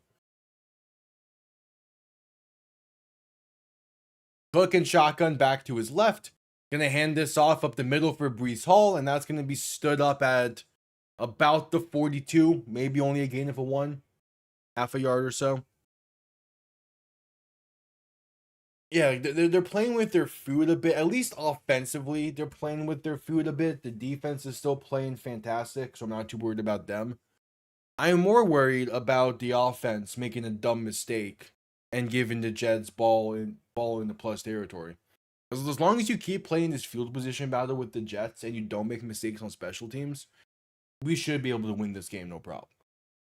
Cook and shotgun back to his right, looking to throw on 3rd and 9. Has some time pressure. Coming and sacked. Back at the 33. Zach Zeeler and Bradley Chubb combined for the sack. And it's a 3 and not 3 and out. It's a 4 and out basically for the Jets. See, that's what I'm saying. The Jets are a team that you can play the field position battle with fine. You can make mistakes on special teams, and you just cannot make mistakes on offense. I would much rather see Tua just go down and take sacks than try and force the ball in the areas. Punt comes off clean, going to be returned beginning from the 11. Gets past the 15, past the 20, 25, and flipped over at the 20, at the 29. All right, good starting field position for the first time this half.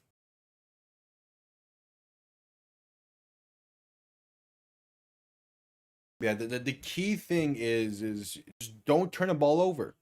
If you don't turn the ball over, the Jets are not going to have a massive chance of coming back in this. As we head to commercial break.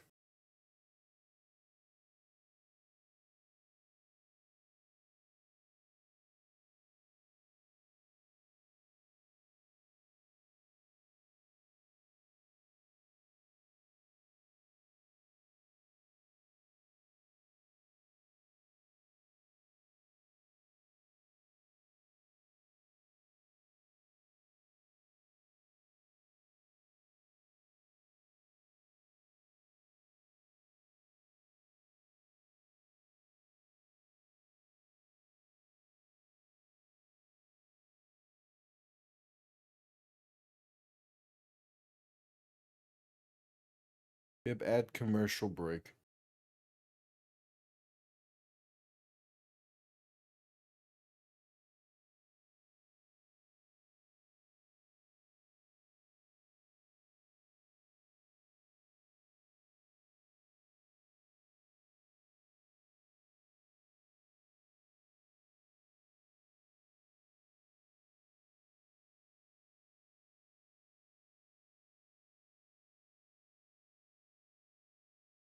Yeah, because the end goal is 9-8, which again might be enough to win the division this year for the Steelers. But I don't know. The Steelers have been in a weird spot since 2017. The 2017 season was their moment to get one more with Ben and with that core, and they lost to Jacksonville in the divisional round. that was their moment. That was their season. And they just couldn't get the job done. At that point is when you start to shift focus and start planning for the future. They didn't do it. The same thing with the Saints. The Saints in 2018, after they lost to the Rams in the conference championship, they should have started to shift focus and plan for the future. And instead, they tried to hang on for 2 more years with Drew Brees, and it did not work. And now here we are with them. Yeah, that's because it's on the desk. The camera is hanging on to my middle monitor on my desk. So if I pound the desk a bit, the camera will shake.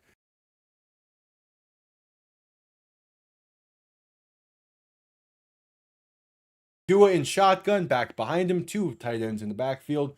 Going to hand this off up the middle for Jalen Wright, who has space to about the 35, a gain of 6.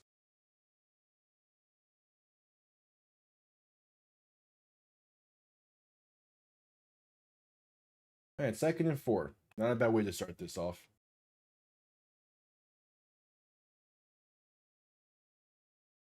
Seattle's up 23-6. Damn.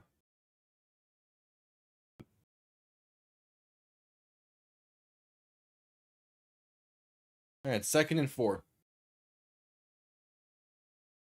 Tua under center, back behind him, 3 receiving options to the right.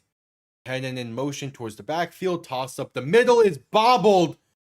And I think Gordon falls on this. Yes, Ollie Gordon does fall on it. He couldn't corral the toss, and it's luckily 3rd and 4.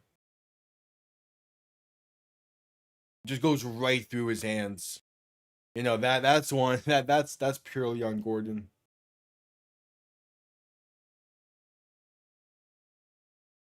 All right, 3rd and 4. Again, you just can't turn the ball over in this game.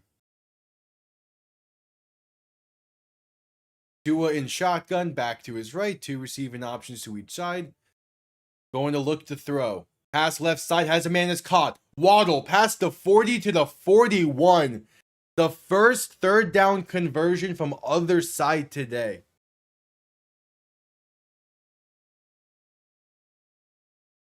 Miami's philosophy during the past few years is a beat you on speed type of philosophy.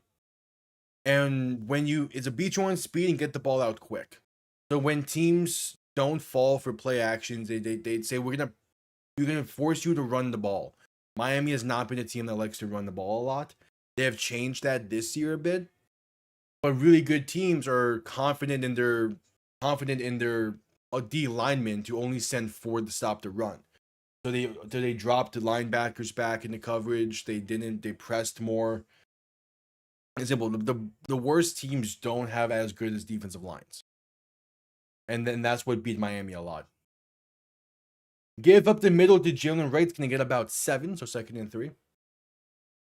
That's why the number one talking point was Miami needs to get more physical up front. They've kind of started to do that. They're running a lot more 6 lineman sets, which have helped them to do that. But they're still not in a complete spot right now for that mindset. Tua in shotgun, going to hand this off up the middle for Jalen Wright for about 1 yard. You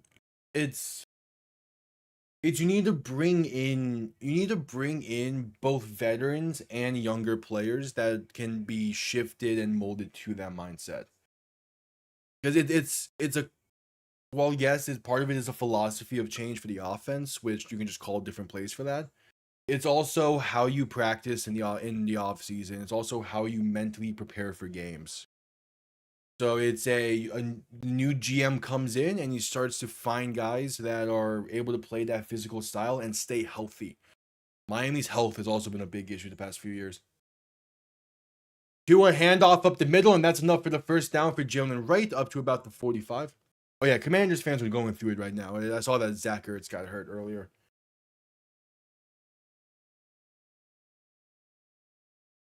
Miami's big time free agent acquisition this past offseason was James Daniels. He played 4 snaps and has not been seen since. If you're gonna bring in guys, they need to be able to be playing majority of the time. in order to build the chemistry and to build the type of team you want to be. James Daniels also didn't play a lot in the offseason to begin with anyway. Tua rolling left, looking to throw. Buying time, pass left side, going to be caught by Malik Washington along the sideline and going to get about 9 on the play.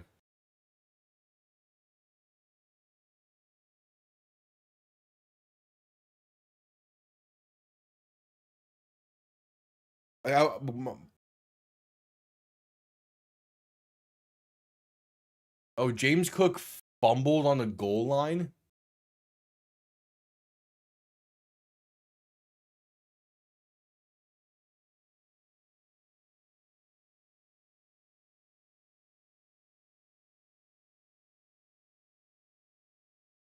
Yeah, but the corner room has played well. Part of the issue with the corner room is they didn't sign anyone before training camp. Penalty down before the snap, going to be a false start on Miami. Like Miami's two main corners this year were Rasul Douglas and Jack Jones. They were both signed right before the season started, or maybe Jack Jones was here like a week left in training camp.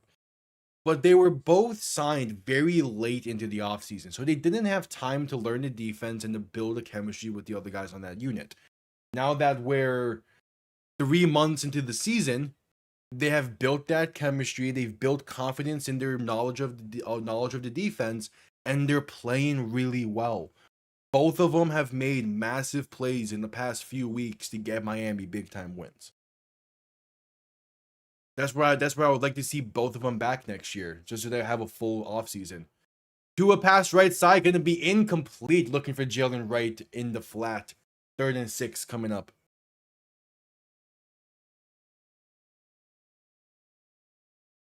Not quite in field goal range yet. I need to get a little bit closer.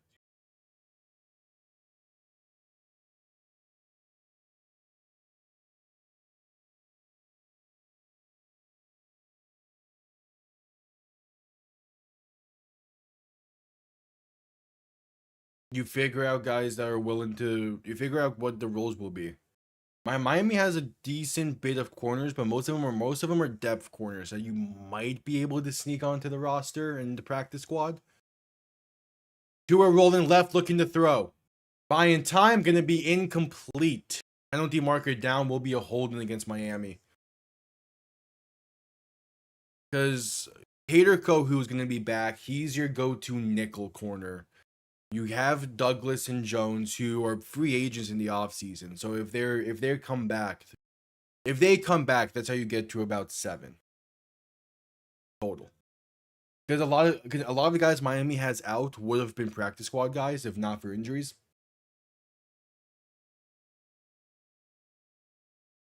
So you can probably bring back most of this corner room. Obviously, you still need to get a true number 1 corner and a true superstar. But you have a corner room that you're feeling pretty solid with. Yeah, it's not going to be an easy task, but it's not easy because you have untapped potential all throughout that roster. So you have guys you want to keep. At the same time, there's need to make changes all throughout as well. Punt comes off clean, going to be out of bounds here to 23. Like it's a roster full of untapped potential. It's just how do you weed out that in order to make room for positions that you have more imminent needs in. As we're at commercial break.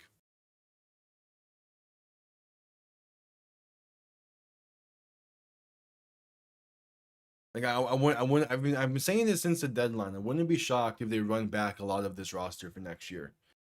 You also have older players on deals that you might be looking to move. Bradley Chubb is a name that always comes up with that. All right.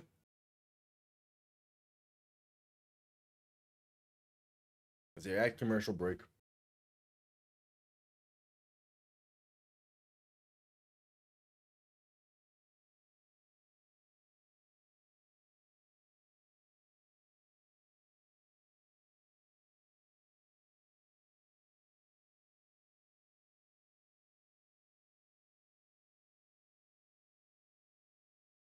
Add commercial break.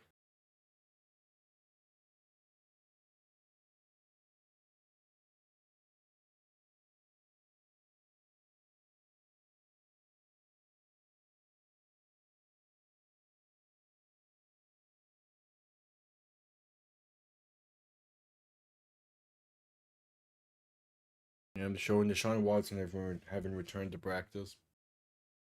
On that break. All right. Seattle up 29-9 over Atlanta. Since 30-9.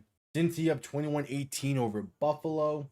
Cleveland up 17-14 against Tennessee. Minnesota up 31-0 over Washington right now. God damn. Tied game between the Saints and Buccaneers at 17. Jacksonville up 28-13 over Indianapolis. The Steelers up 27-16 over the Ravens. Who did I pick for that game?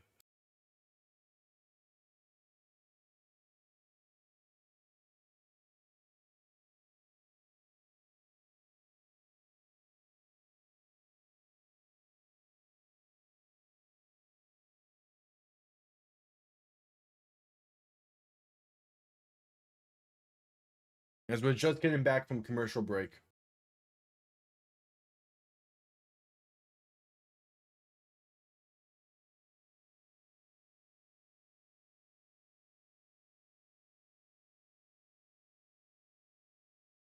Hook and shotgun back to his left. 3 receiving options to the right.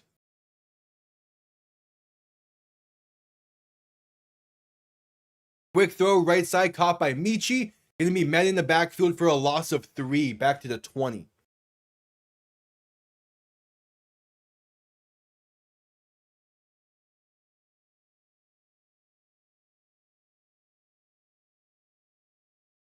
I picked Baltimore in that one. Okay.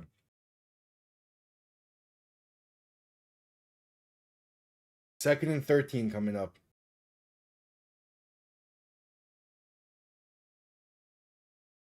Two minutes to play in the third. Cook and shotgun back to his left. 2 receiving options to each side. Ball on their own 20. Cook looking to throw once again. Pass right side, going to be caught and brought down at the 25. So a gain of 5. It's 3rd and 8. It's Jeremy Rutgert on the reception.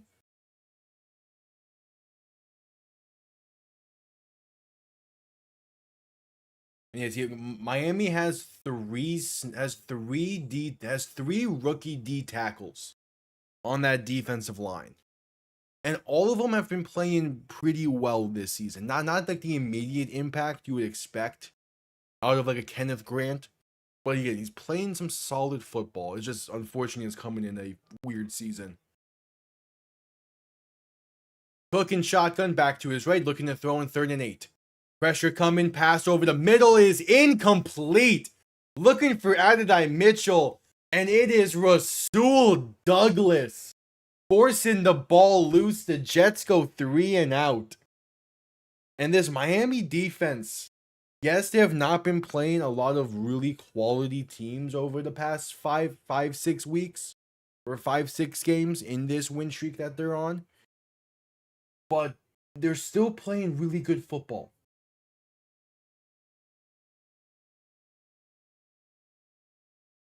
Oh, as Tennessee just breaks off a big time play. The Jets run a fake punt, and it's going to be enough for the first. That was a weird fake punt, but it worked. It was like a fake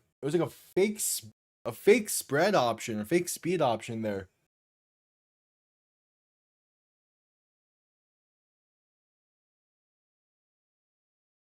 Yeah, it's a fake speed option, and it somewhat works.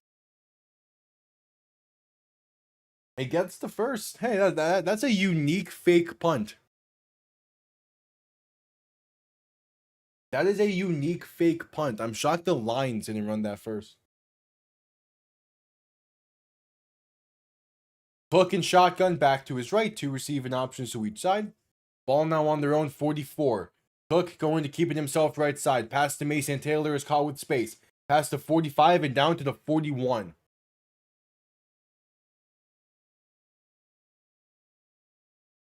And that'll be the end of the third quarter. 15 minutes to play. Neither team is really doing a lot offensively over the past 2 quarters. Miami had the great 21-0 start in this game. Since then, it's been all defense and even some special teams. We head to commercial break.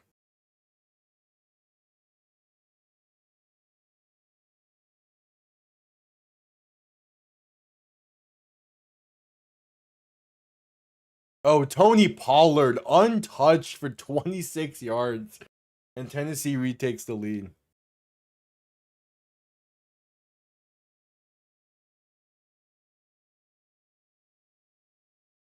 All right.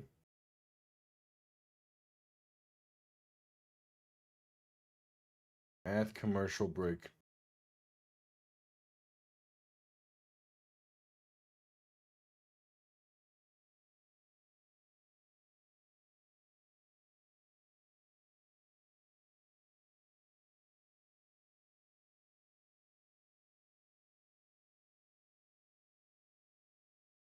At commercial break for the end of the third quarter. Since he's taking a 10-point lead again. Miami is really going to be 2 games back of Buffalo after this week. That's crazy.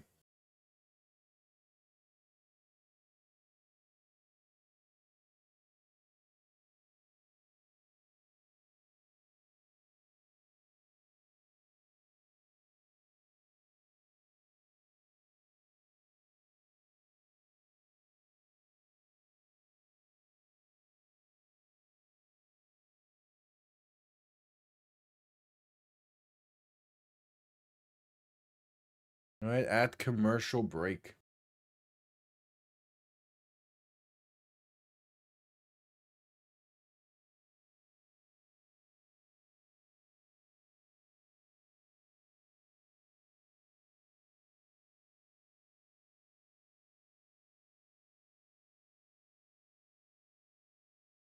Yeah, and I love to see it. I love seeing Gesicki having a big game like this, especially one that helps Miami. Tony Pollard's at 152 yards rushing today. God damn, Cleveland. Where was this run defense against Miami? Maybe my Mike Gesicki. Man, he's a great pass catching tight end. That was never a question with him. It was his blocking ability that forced him to leave Miami. As we're just getting back from commercial break for the start of the fourth quarter. Ball on Miami's 41 for the Jets. Cook and shotgun back to his right. 2 receiving options to each side. Man in motion, right to left. Cook gonna look to throw. Pass left side, wide open inside the 30, down to the 25, maybe 24. Solid fake screen for the slot wheel. And the Jets are having one of their best drives of the game. It's Andrew Beck on the reception.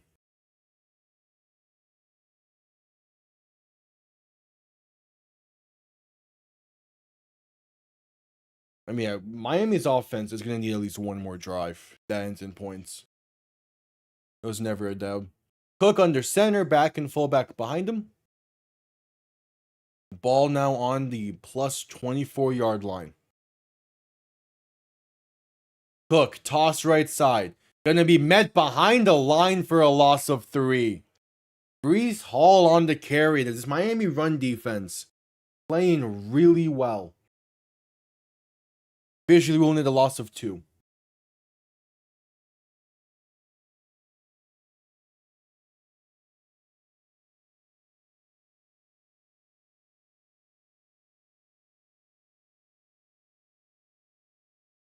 Second and 12. Cook and shotgun back behind him. 2 receiving options to each side. Looking to throw. Has time, pass right side. Can he be caught inside the 20? Past the 15 and finally brought down near the 16. Mason Taylor on the reception.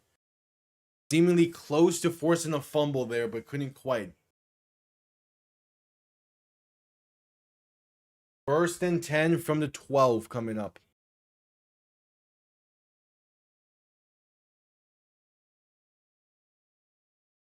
Cook and shotgun back to his right. 3 receivers to the left. Gonna hand this off up the middle for Brees Hall. Gonna bounce it left side inside the 10 and out of bounds near the 7. And best drive so far for this Jets offense. But it is still coming at a good chunk of clock being taken off. 12:45 to play in the game.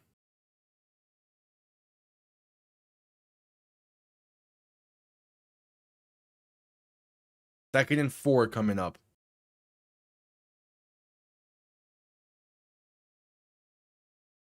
Hook under center, back behind him. 2 receiving options to each side. Man in motion, right to left. We're going to play action and look to throw. Cook pass right side, dropped. John Mechie, the intended target, and he had space for a potential 6. Instead, it's 3rd and 4. I like that play design. 3rd and 4.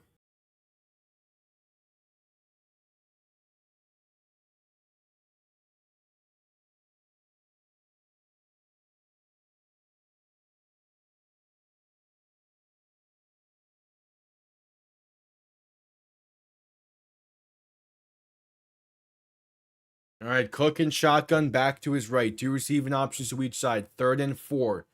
And there's movement before the snap. False start on New York. A 3rd and 9 coming up.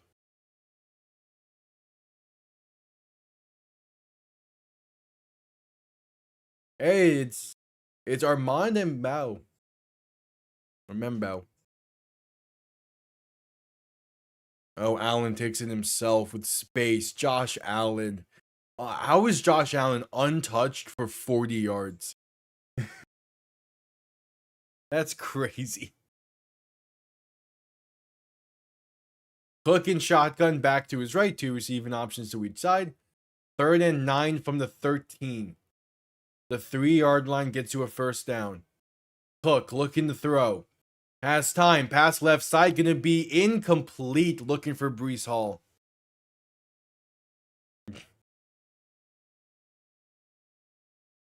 Fourth and 9. And out comes Nick Folk and this field goal unit. Just to get the Jets offense points. This will be the first points caused by the Jets offense today. It's a 31-yard kick from the left hash. It is up, and it's right down the middle. 14-point game with 12:13 to play. And we head to commercial break. Miami's offense going to need one more solid drive out of them.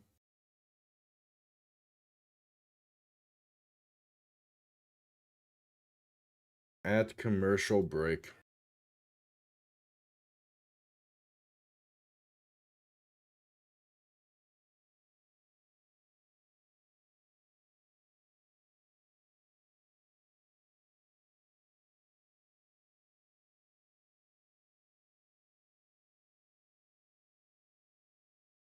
At commercial break.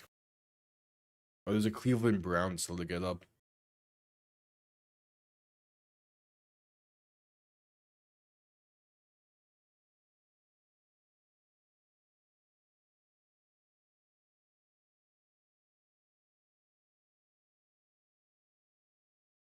At commercial break.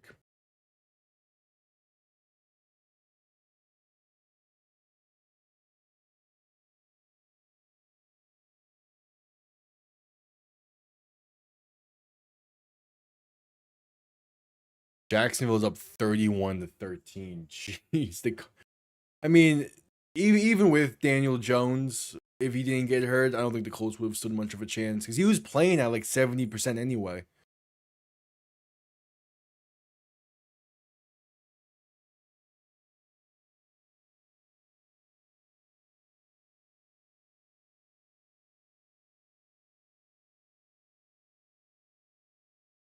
Yeah, at commercial break.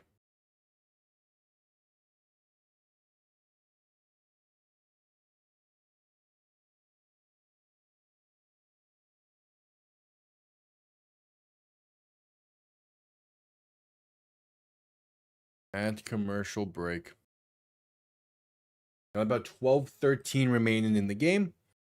Miami going to need one drive offensively that ends in points, and they should be able to close this one out.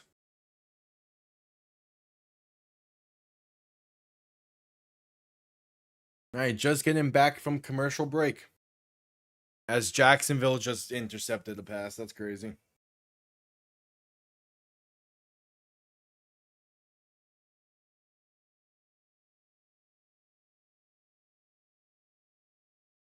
And Brady Cook now to the medical tent.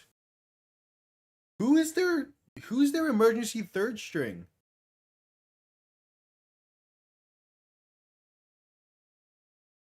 Kickoff underway, going to be returned beginning from the 7. Room out past the 25, past the 30, and down to about the 33. Who is the Jets' third string quarterback? Because Justin Fields is inactive. Tyrod Taylor is still technically doubtful, but he's pretty much out for the game at this point. Who is their third string quarterback? Again, after this one, I'll be live with Bears Packers. Now, Fields is inactive. He's not like inactive for the third string. He's just purely inactive. I'm looking for their injury report. That would sell it. That would say it. Tua under center, back behind him. Going to hand this off right side for Jalen Wright, who has space past the 40 and down to about the 41. I guess it would be Fields because they don't have another quarterback on this inactive list. That's okay.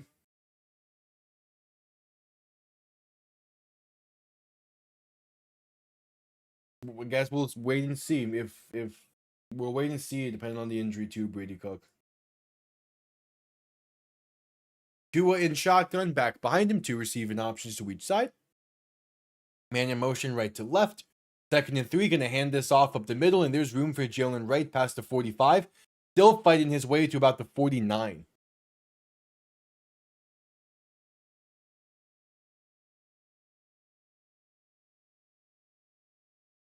Yeah, we still have no word on Achane. I'm assuming he's going to be missing the rest of this game due to that rib. Hopefully he's nothing too serious and he'll be back next week. Because we're going to need him against Pittsburgh, which is a team you can run against.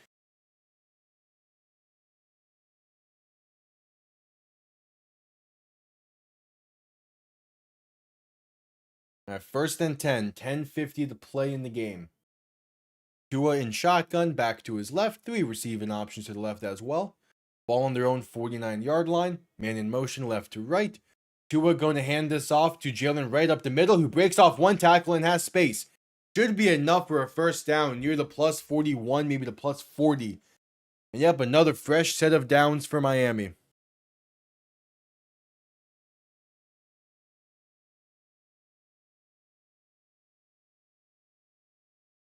Miami's up to 200 yards on the day.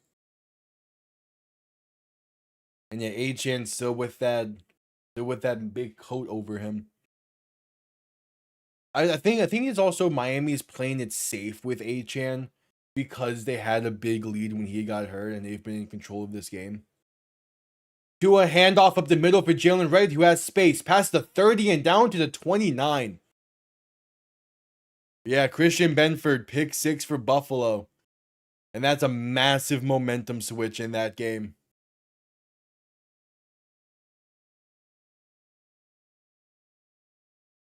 Yeah, I think a lot of this with Achane is just Miami playing it safe.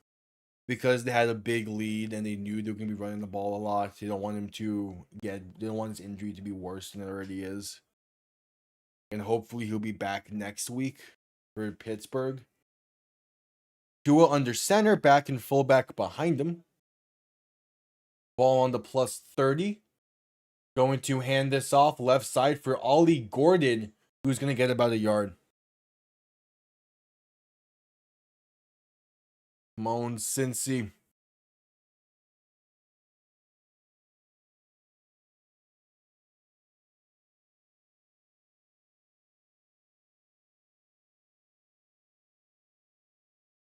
Tyler Shuck with a nice touchdown run.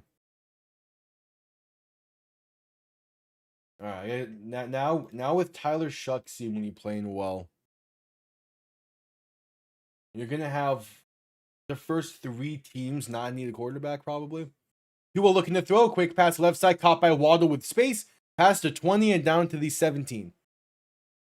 Yeah, looking at the draft order now, with Tyler Shuck seemingly being the guy going forward in New Orleans. Because he's been playing solid the past few weeks. You want to give him a full season and all that. He was a third round pick as well. You have Tennessee, the Giants, the Saints, all not needing the quarterback. And those are currently your top three picks. They're gonna be able to get some good draft capital for those. Tua under center, back and fullback behind him, 1st and 10 from the 18. Toss right side for right, and he's gonna get stuffed at the line for no gain. Yeah, the Jets are going to be able to trade up for a quarterback just fine. The question is just going to be, is there a quarterback in the draft that's worth giving up like 2 or 3 first round picks for? Which, if you ask a lot of people, they're saying currently Mendoza might be that kind of guy, but I'm not sure. I don't need to properly look through his tape and shit. 2nd and 11, Tua under center. Gonna hand this off to Jalen Wright, right side, who has space, breaking tackles inside the 10 and fighting his way to the 7. A first down pickup for Jalen Wright, and it's 1st and goal Miami. He is playing fantastically in relief for Devon Achane. I mean, he's up to 110 yards on the day. I kind of have a breakout game for Jalen Wright in a way. He's playing fantastically.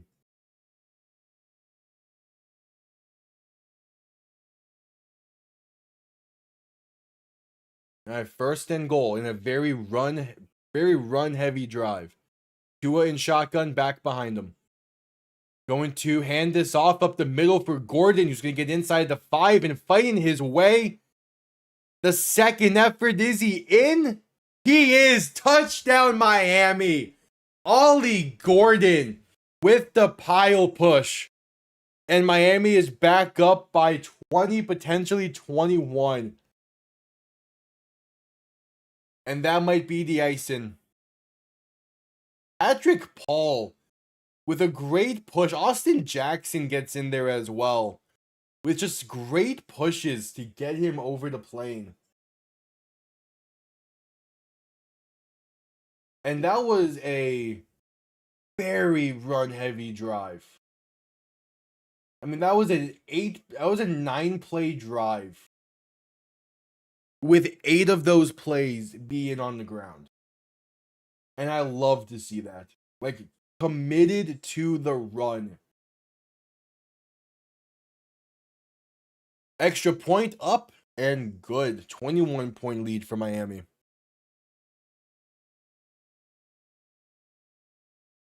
This was a great show. Did Burrow get picked again?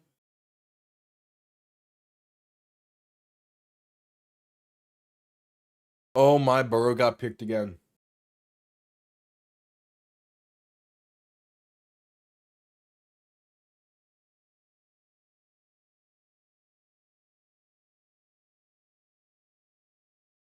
As we're at commercial break. And yeah, Burrow picked on back-to-back pass attempts. That might be game in Buffalo.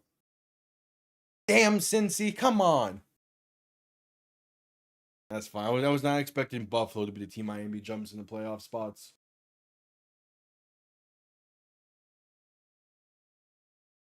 Because after this game, Miami's going to be 2 games back of Indianapolis.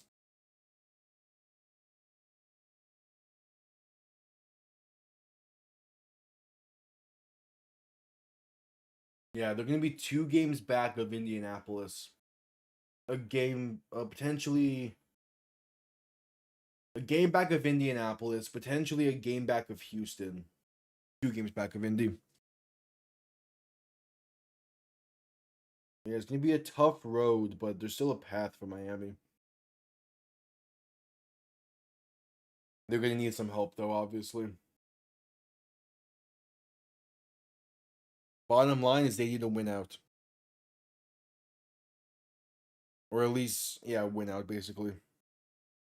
As we're still at commercial break.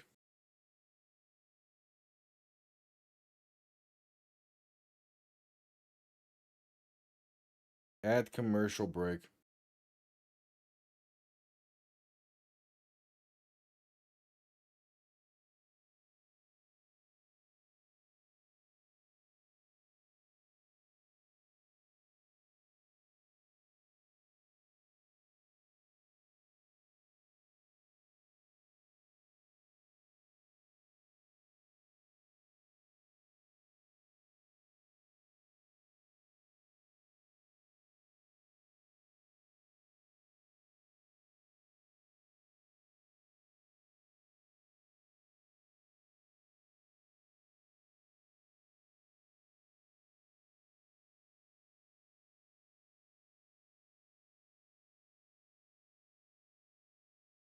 All right, just getting back from commercial break.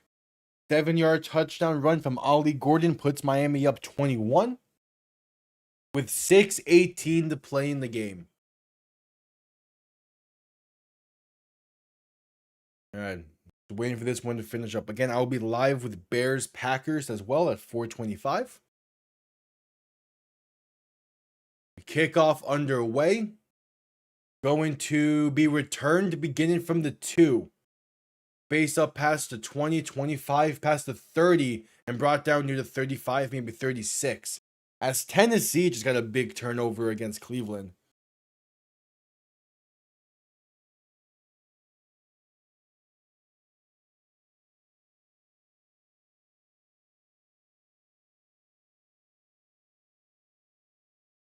There's that fake spike play.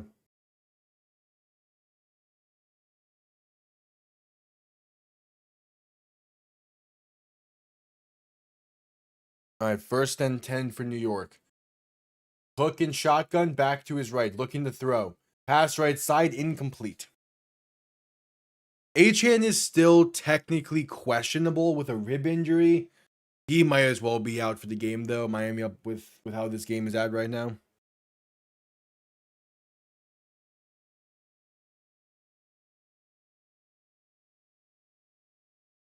Holding against the Jets is the call. So 1st and 20 coming up.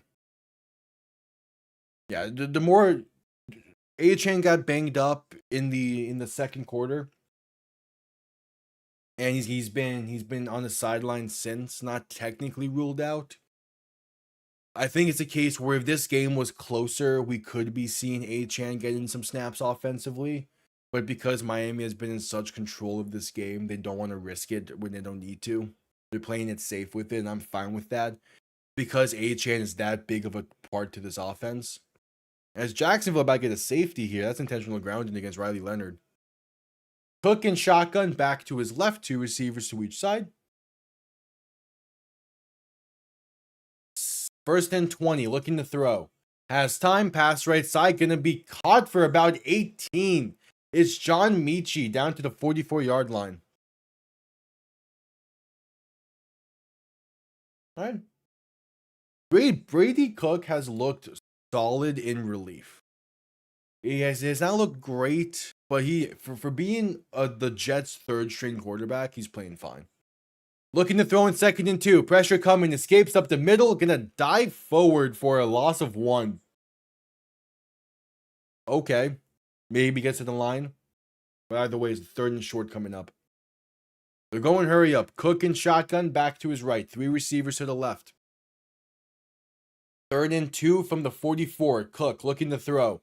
Has time, pass left side. Wide open is Mason Taylor down to the plus 45-yard line. And a fresh set of downs for the Jets.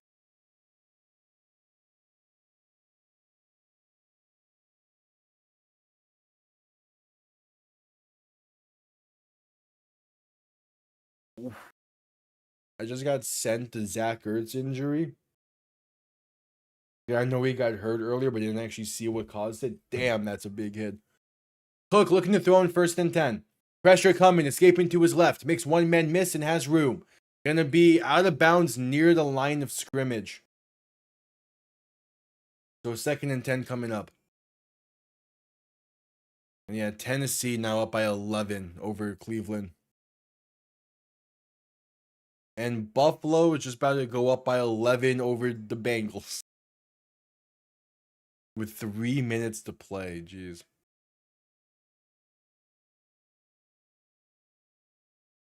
Cincy really blew that game, man. They had the chance for it, but 2 interceptions from Burrow late in the fourth. Cook in shotgun, 3 receivers to the right, 2 to the left, looking to throw in 2nd and 10. Escaping to his right, pass over the middle is incomplete. Looking for Isaiah Williams, Willie Gay in coverage, the 3rd and 10.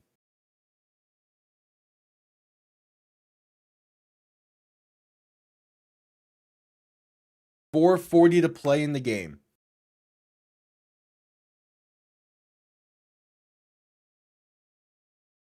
And again, I will be live with Bears Packers in about 30 minutes or so. So stick around for that. Cook in shotgun, back to his right, 3 receivers to the left. Going to look to throw once again.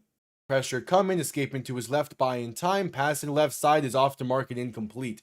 Had a wide open Adonai Mitchell, just couldn't connect. Oh, the ruling that Bills play incomplete? Okay. Yeah, I'm a lot more like relaxed right now because Miami was up to a 21-0 lead early, and I've kind of just been chilling in this one. Bears Packers should hopefully be a bit closer of a game.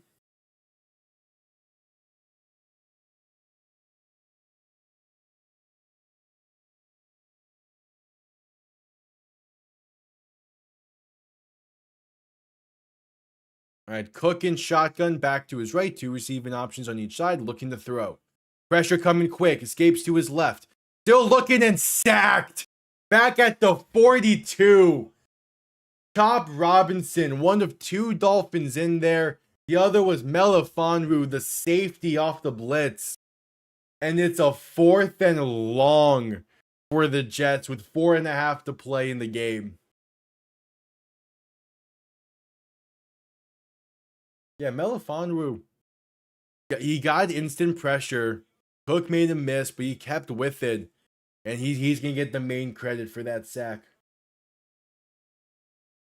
Miami has 6 sacks today in this one. Just pure dominance. This is one of the best games Miami has played all year. I know that was the 4th down play. So it's Zach Wilson, the former Jet, in the game as Miami's going all backups up by 21. Wilson in shotgun, back behind him, going to hand this off up the middle. And that's going to be back to the line of scrimmage for no gain for Ollie Gordon. We had Zach Wilson in the game for Miami.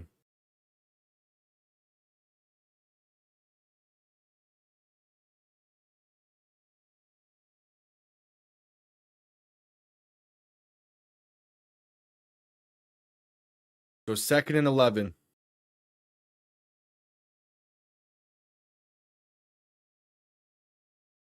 Wilson in shotgun, or Wilson under center. Back behind him, 2 receiving options to each side as they're just focusing on killing clock here. Gonna toss right side for it's a broken play, but ends up working really well. Past the 35 and down to the 31 for Ollie Gordon and a 1st down pickup. Hyman was off there between Wilson and the motion on Julian Hill. It ended up working out just fine though. And the Jets are going to start calling timeouts. There's their first.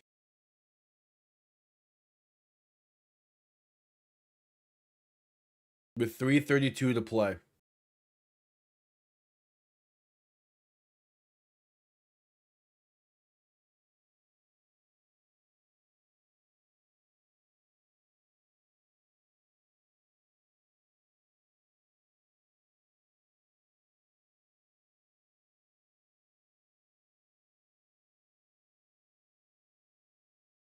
All right, 1st and 10 after the 1st down pickup from Ollie Gordon. Wilson under center, back behind him.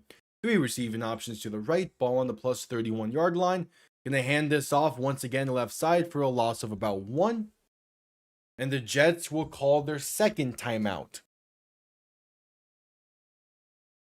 They're just focusing on I don't know why the Jets are calling timeouts like this. Mike Gesicki with a nice grab over the middle. Hold on, there's life for Cincy.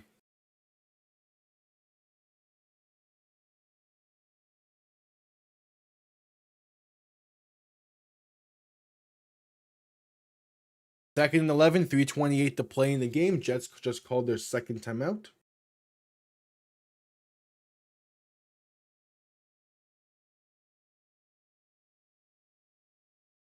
Second and 11.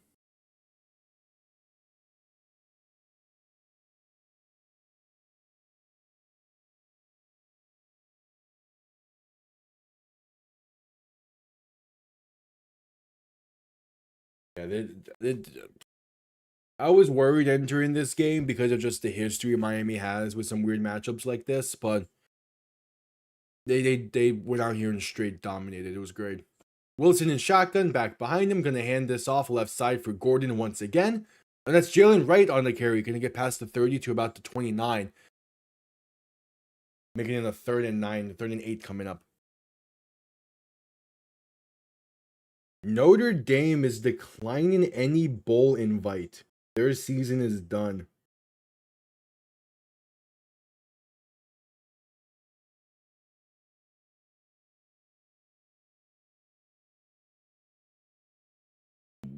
That's crazy. All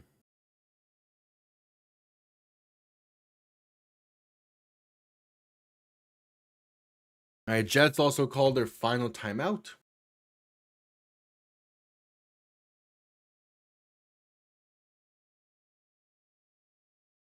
Oh, T. Higgins! One-handed grab. Put Cincy back in this one. What a catch. Wilson in shotgun, back behind him. 3 receivers to the right. 3rd and 8. Going to toss this right side for Jalen Wright, who's going to try and flip the field, but going to be brought down for a loss of about 5. 3 minutes and counting to play in this one.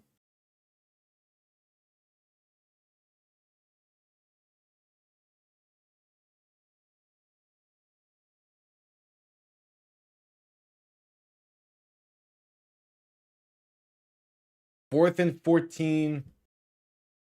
Ball on the Jets 35. Will be about a 52-yard kick. You can send out Riley Patterson here, and they're going to do just that. 53-yard kick. This will be roughly a career long. From the left hash, it is up. It has the accuracy. It is good. Riley Patterson from 53. I believe that's his first 50-plus yarder of the season. And puts Miami up top 24 with 2:24 to play in the game. And the Jets will be eliminated with this game, making them still having the longest playoff drought in all of professional sports in North America. Followed that up by the Sabres, the Angels, and the Pirates. The other 3 teams on that top 4 list.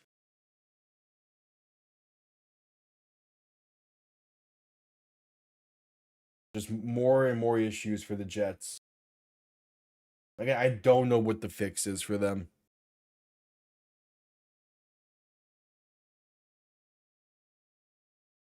All right, 220. Did the Titans just block a kick? The Titans just blocked a punt. Everything's been going wrong for Cleveland in this 4th quarter.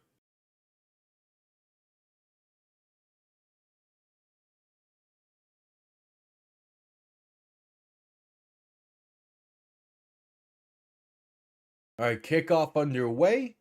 Going to be out of bounds. Jets will start from the 40. Oh, so that was Patterson. Yeah, no, that was Patterson's first made from 50-plus yards of the season.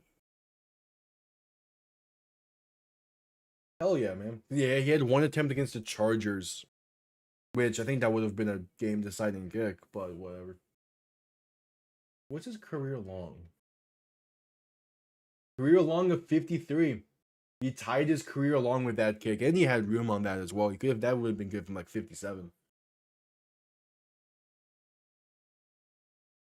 All right, Cook and shotgun back to his left.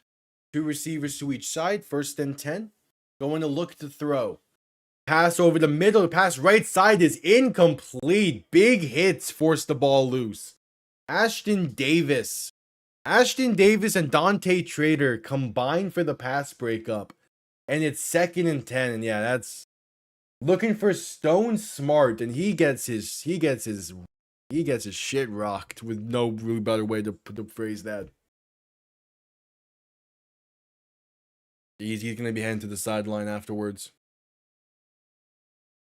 If Tennessee can hang on, they eliminate Cleveland.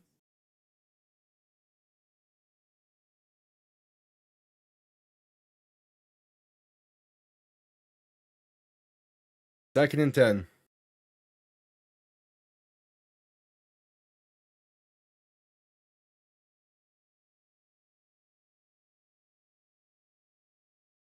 Hook and shotgun back to his left. Two receivers to each side. Going to look to throw. Pass right side. Has a man. It's Mitchell down inside the 40 to the 37. Great grab for Adonai Mitchell, and the Jets move the ball well.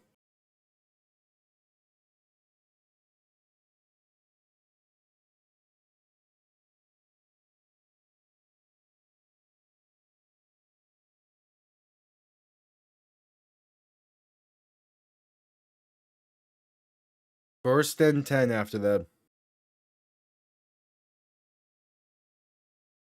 Hook and shotgun back to his left. Two receivers to each side.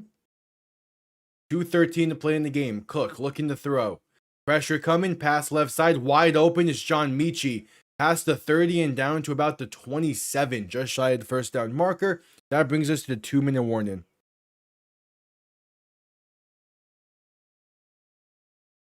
2-minute warning.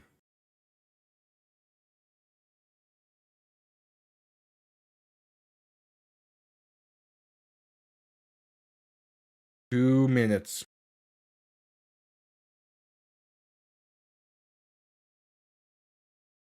Caleb Downs is opting out of the CFB. Oh no, that's 27 for no. You know, when an official Dolphins beat reporter gets caught by a centel for college football,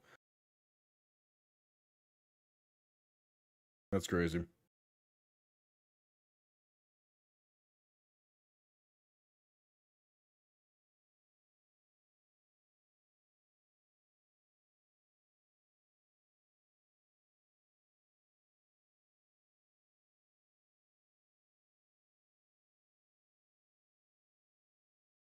We have ad commercial break for the 2-minute warning. Cleveland now down by 14 with 6 minutes to play.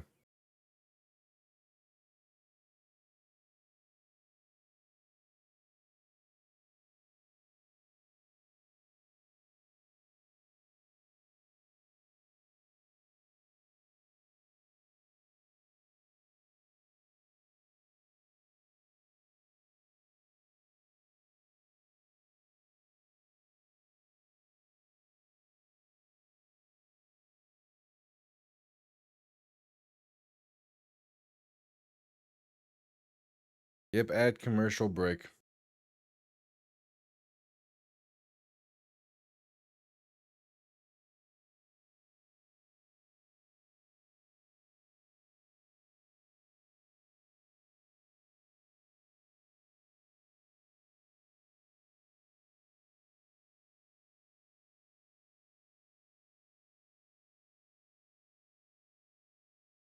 Oh wait, Cincy? Hold on, Cincy might have a chance here. Down by 5, 3rd and 15 for Buffalo. Dude, they're gonna be able to get the ball back.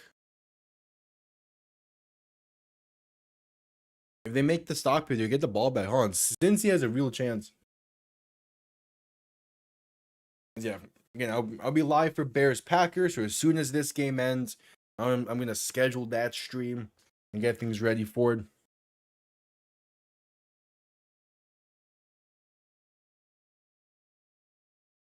You might be a little ahead of me then on that. Hook and shotgun back to his right. Two receiving options to each side. Handoff up the middle. Going to be enough for a first down to about the 25. Oh, yep, there's Josh Allen. God, yep, no, that's game. Josh Allen. How does no team decide to just put a spot? Hook pass left side incomplete, looking for Jeremy Rutgerd. I'm so confused how no team has been like, let's just put a spy on Josh Allen. We know that we can guard their receivers on the back end. Let's just make sure, let's just contain this man. Like, there's no QB spy there.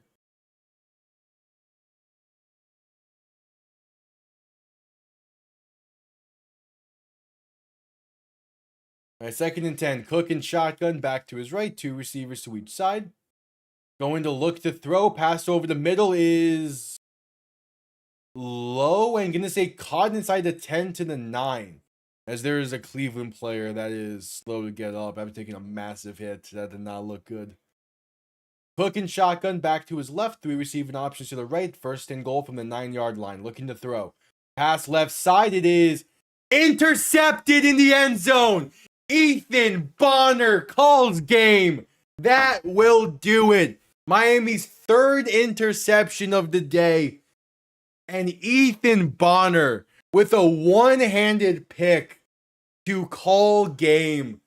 Looking for Adonai Mitchell. Slightly underthrown, and Bonner with a great interception. Hell yeah, man. For it to be Ethan Bonner to get that pick.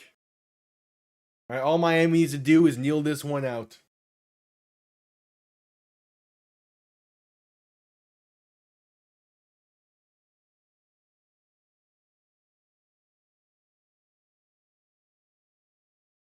All right, there's the first kneel down.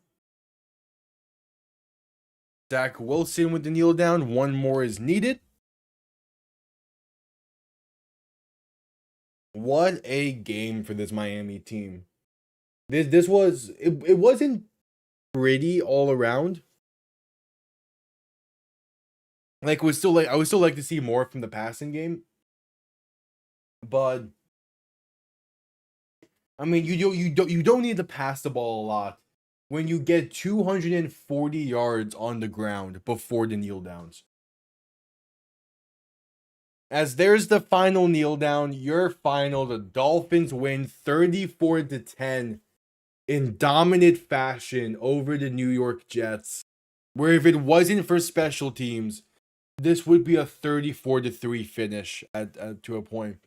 Miami now 6-7 and sit a half game behind Kansas City and Pittsburgh and 3 games behind Indianapolis. We'll see what happens with the Chargers later, as well as what happens with the Texans and Chiefs. I'll be live with that game Sunday Night Football. I'll also be live very shortly with the Bears and Packers. Hope to see you all there. I'm going to call it here and get that stream set up. So see you all next time. Have yourselves a damn good one. Peace.